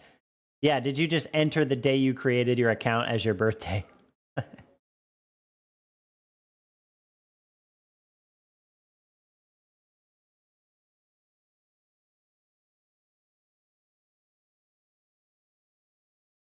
That's okay. Apparently what I enjoy talking about is not common for the general population either. And here I am. So let me know. I plan on talking about all sorts of things on my stream as time goes on. Politics, any sorts of debates, philosophy, video games, music, movies, whatever you want to chat about.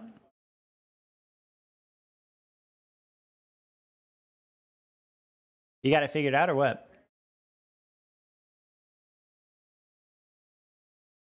Okay.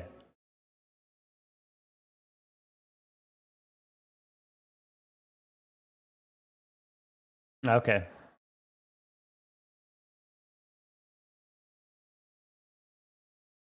What? I just made this account because it's hard to find free nicknames. All right, fair enough. I meant your it when I pull up your...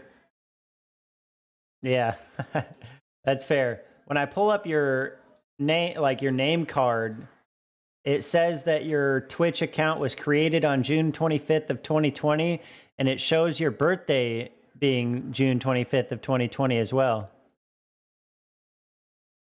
Yeah, that's fine. All right, next session is totally fine by me. I'm just glad to have you in here. I appreciate it. I try to make this a pretty inclusive space. You know, if I feel like there's something that needs to be discussed or clarified, I usually try to do that in a positive and civil manner. We also play video games. Every once in a while, I'm sure I'll play guitar, although I did that like once and then let my guitars sit up on the walls, you know. It's a variety stream. Who knows? Maybe I'll get one of them hot tubs. Huh? You see those things all over just chatting. Yep, totally fair. Totally fair. Yeah, you don't want to give out too much. I get it. Status update.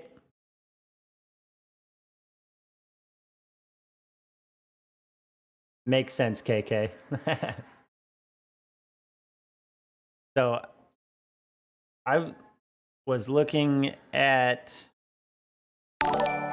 Oh no, yeah, you're gonna do it. I'm looking at this PC Gamer article that tells you how to set up a Valheim dedicated server. And thank you for the follow, KK. Did that alert? Oh man, the alert box didn't go off. No. Wait, hold on. Hold on. This so dumb. This messes it up. We're gonna do that. There we go. Here, let me play that again. Yay! All right. Yeah, I was asking my brother for the status update.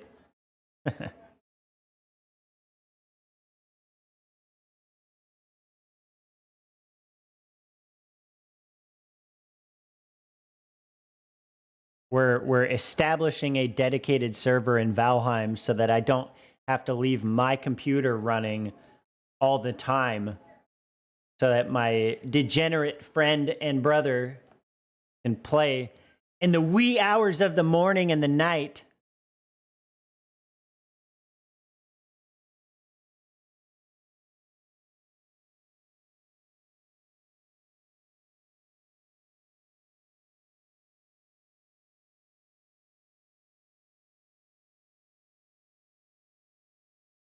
What?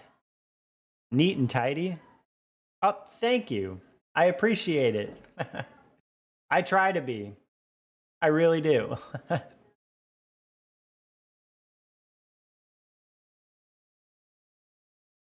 Yeah, you'll also see me like just wearing sweats sometimes, like, especially on the weekends. You'll see me wearing like gym shorts and a tank top sometimes, as the weather gets warmer. But during the weekdays, I go out and I work at the office and I dress at least business casual.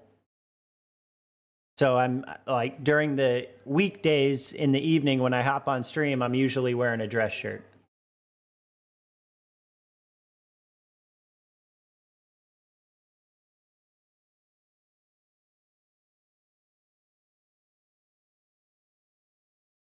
Apparently, why can't I not fucking hear myself in this mic? Okay, now I can. Apparently, you can tame a boar in Valheim.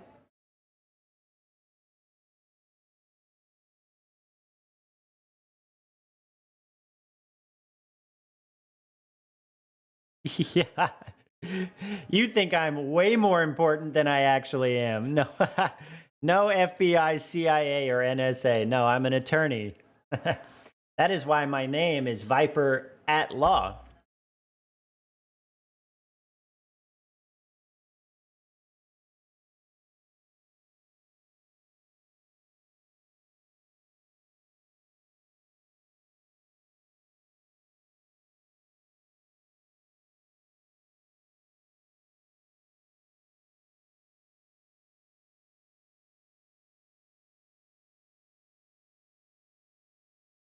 No way, dude.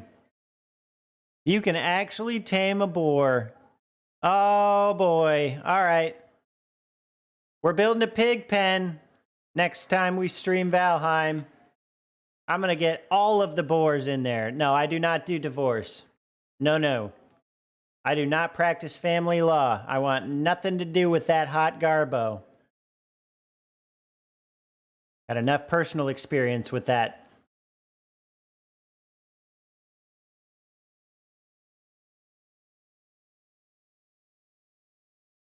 Jordan? Figured out or what?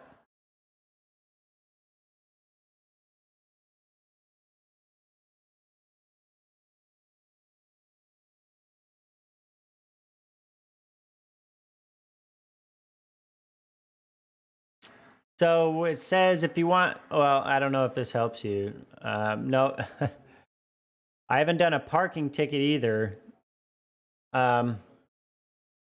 What have I done? No, I don't do traffic violations. That's the shorter answer. It says if you want the server to show up in the community servers list, leave the numeral after public as 1.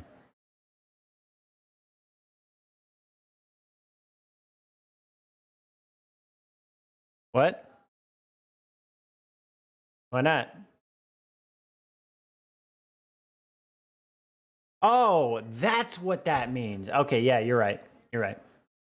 Yeah, I do some eviction stuff, landlord tenant relations. Matter of fact, that's that's the type of case I'm dealing with for the hearing tomorrow morning. Now it's different right now because the CDC has implemented its moratorium on evictions, and for good reason, obviously. But yeah, this one is actually a holdover situation. And I imagine that the tenant is going to have an affidavit, which is something that the CDC gives you information on. And if you can, if you sign an affidavit like that, it basically continues the hold because you have to be under certain circumstances. And that's what the affidavit's for. It's saying like, oh, I'm having this issue and that issue, and therefore, no evict me, please. Eviction is definitely one of those things that is, it's not like hot business right now because of the moratorium still, but yeah, I mean, it's going to be, I imagine it's going to be like wildfire. The same thing with foreclosures and bankruptcies. So yeah. Now, I haven't done any foreclosures or bankruptcies, but I've done some eviction stuff. Only a little bit, though, compared to what I did beforehand. Evictions are easy. Usually non-payment of rent. And even if it's something else, it's usually, oh, like you violated the terms of the lease. You know, you did damage to the apartment or the house or the property. That's in breach of the contract, so get out.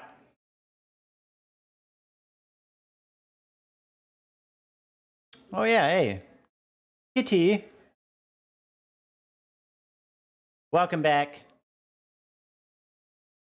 Jordan is currently working on getting the dedicated server set up with our world so that you can play it whenever the F you want. Even when I'm not playing and I don't have to leave my computer running. It's like a win, win, win, win, win.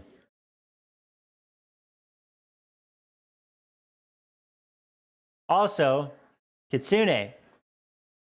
Nope, I don't even want to tell you. I don't even want to tell you what I just learned. I'm going to do it, and then I'll show you. Yep. Because if I tell you you're going to do it, and then I'm going to come on to the goddamn game next time I have the time, and it's already going to be there. It's not going to be fun. What'd you say, Jordan? Oh, what'd you say? All right, let's try it out real quick. I'm not going to stay on there, but try it out. Doo-doo.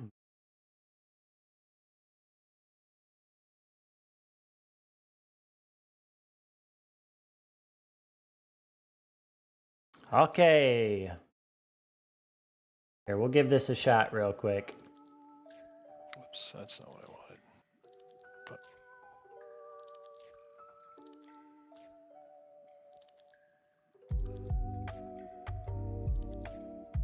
So we don't have an issue with your comm. Tell me, I don't know what you're saying right there. Why don't you run that back? who are you talking to? Oh, Kitsune. I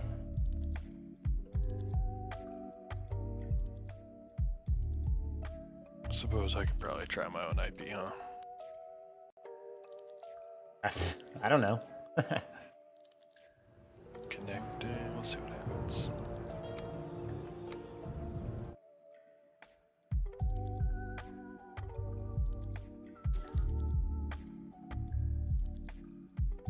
Fail to connect. Okay. Well, let me try it real quick. Hold on. Connecting. I imagine yours does that too.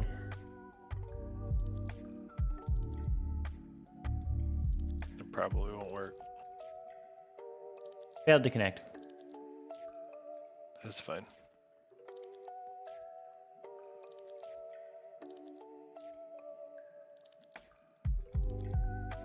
Oh, hold on a second. Am I stupid?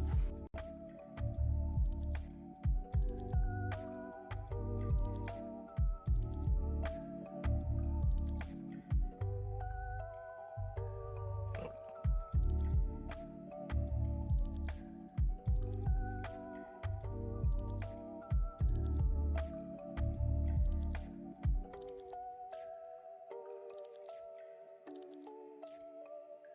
Huh.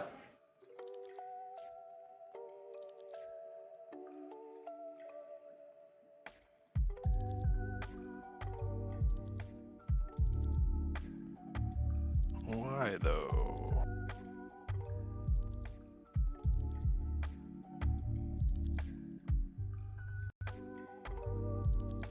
I just startled the shit out of her.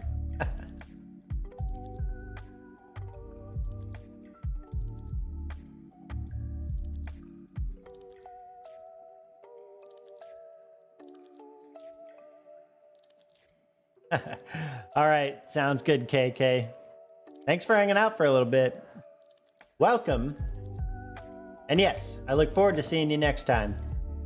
For sure. There will be more entertaining streams and times in the stream than this. We're kind of just chilling right now, hanging out. So, we'll see you next time.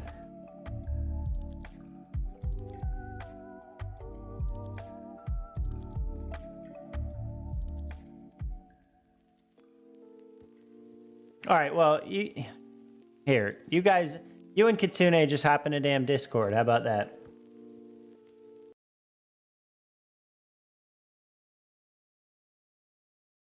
Yeah, so that I can,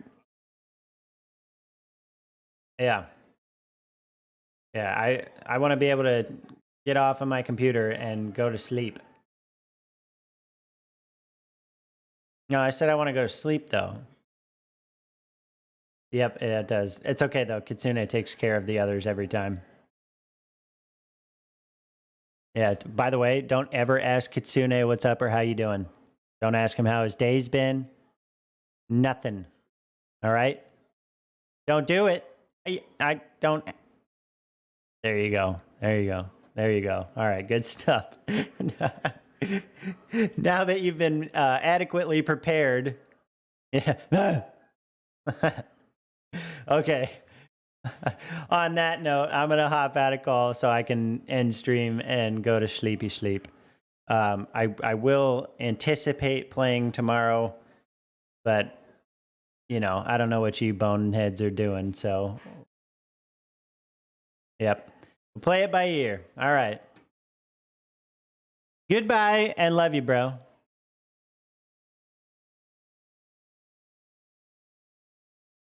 All right. Stram. That's it.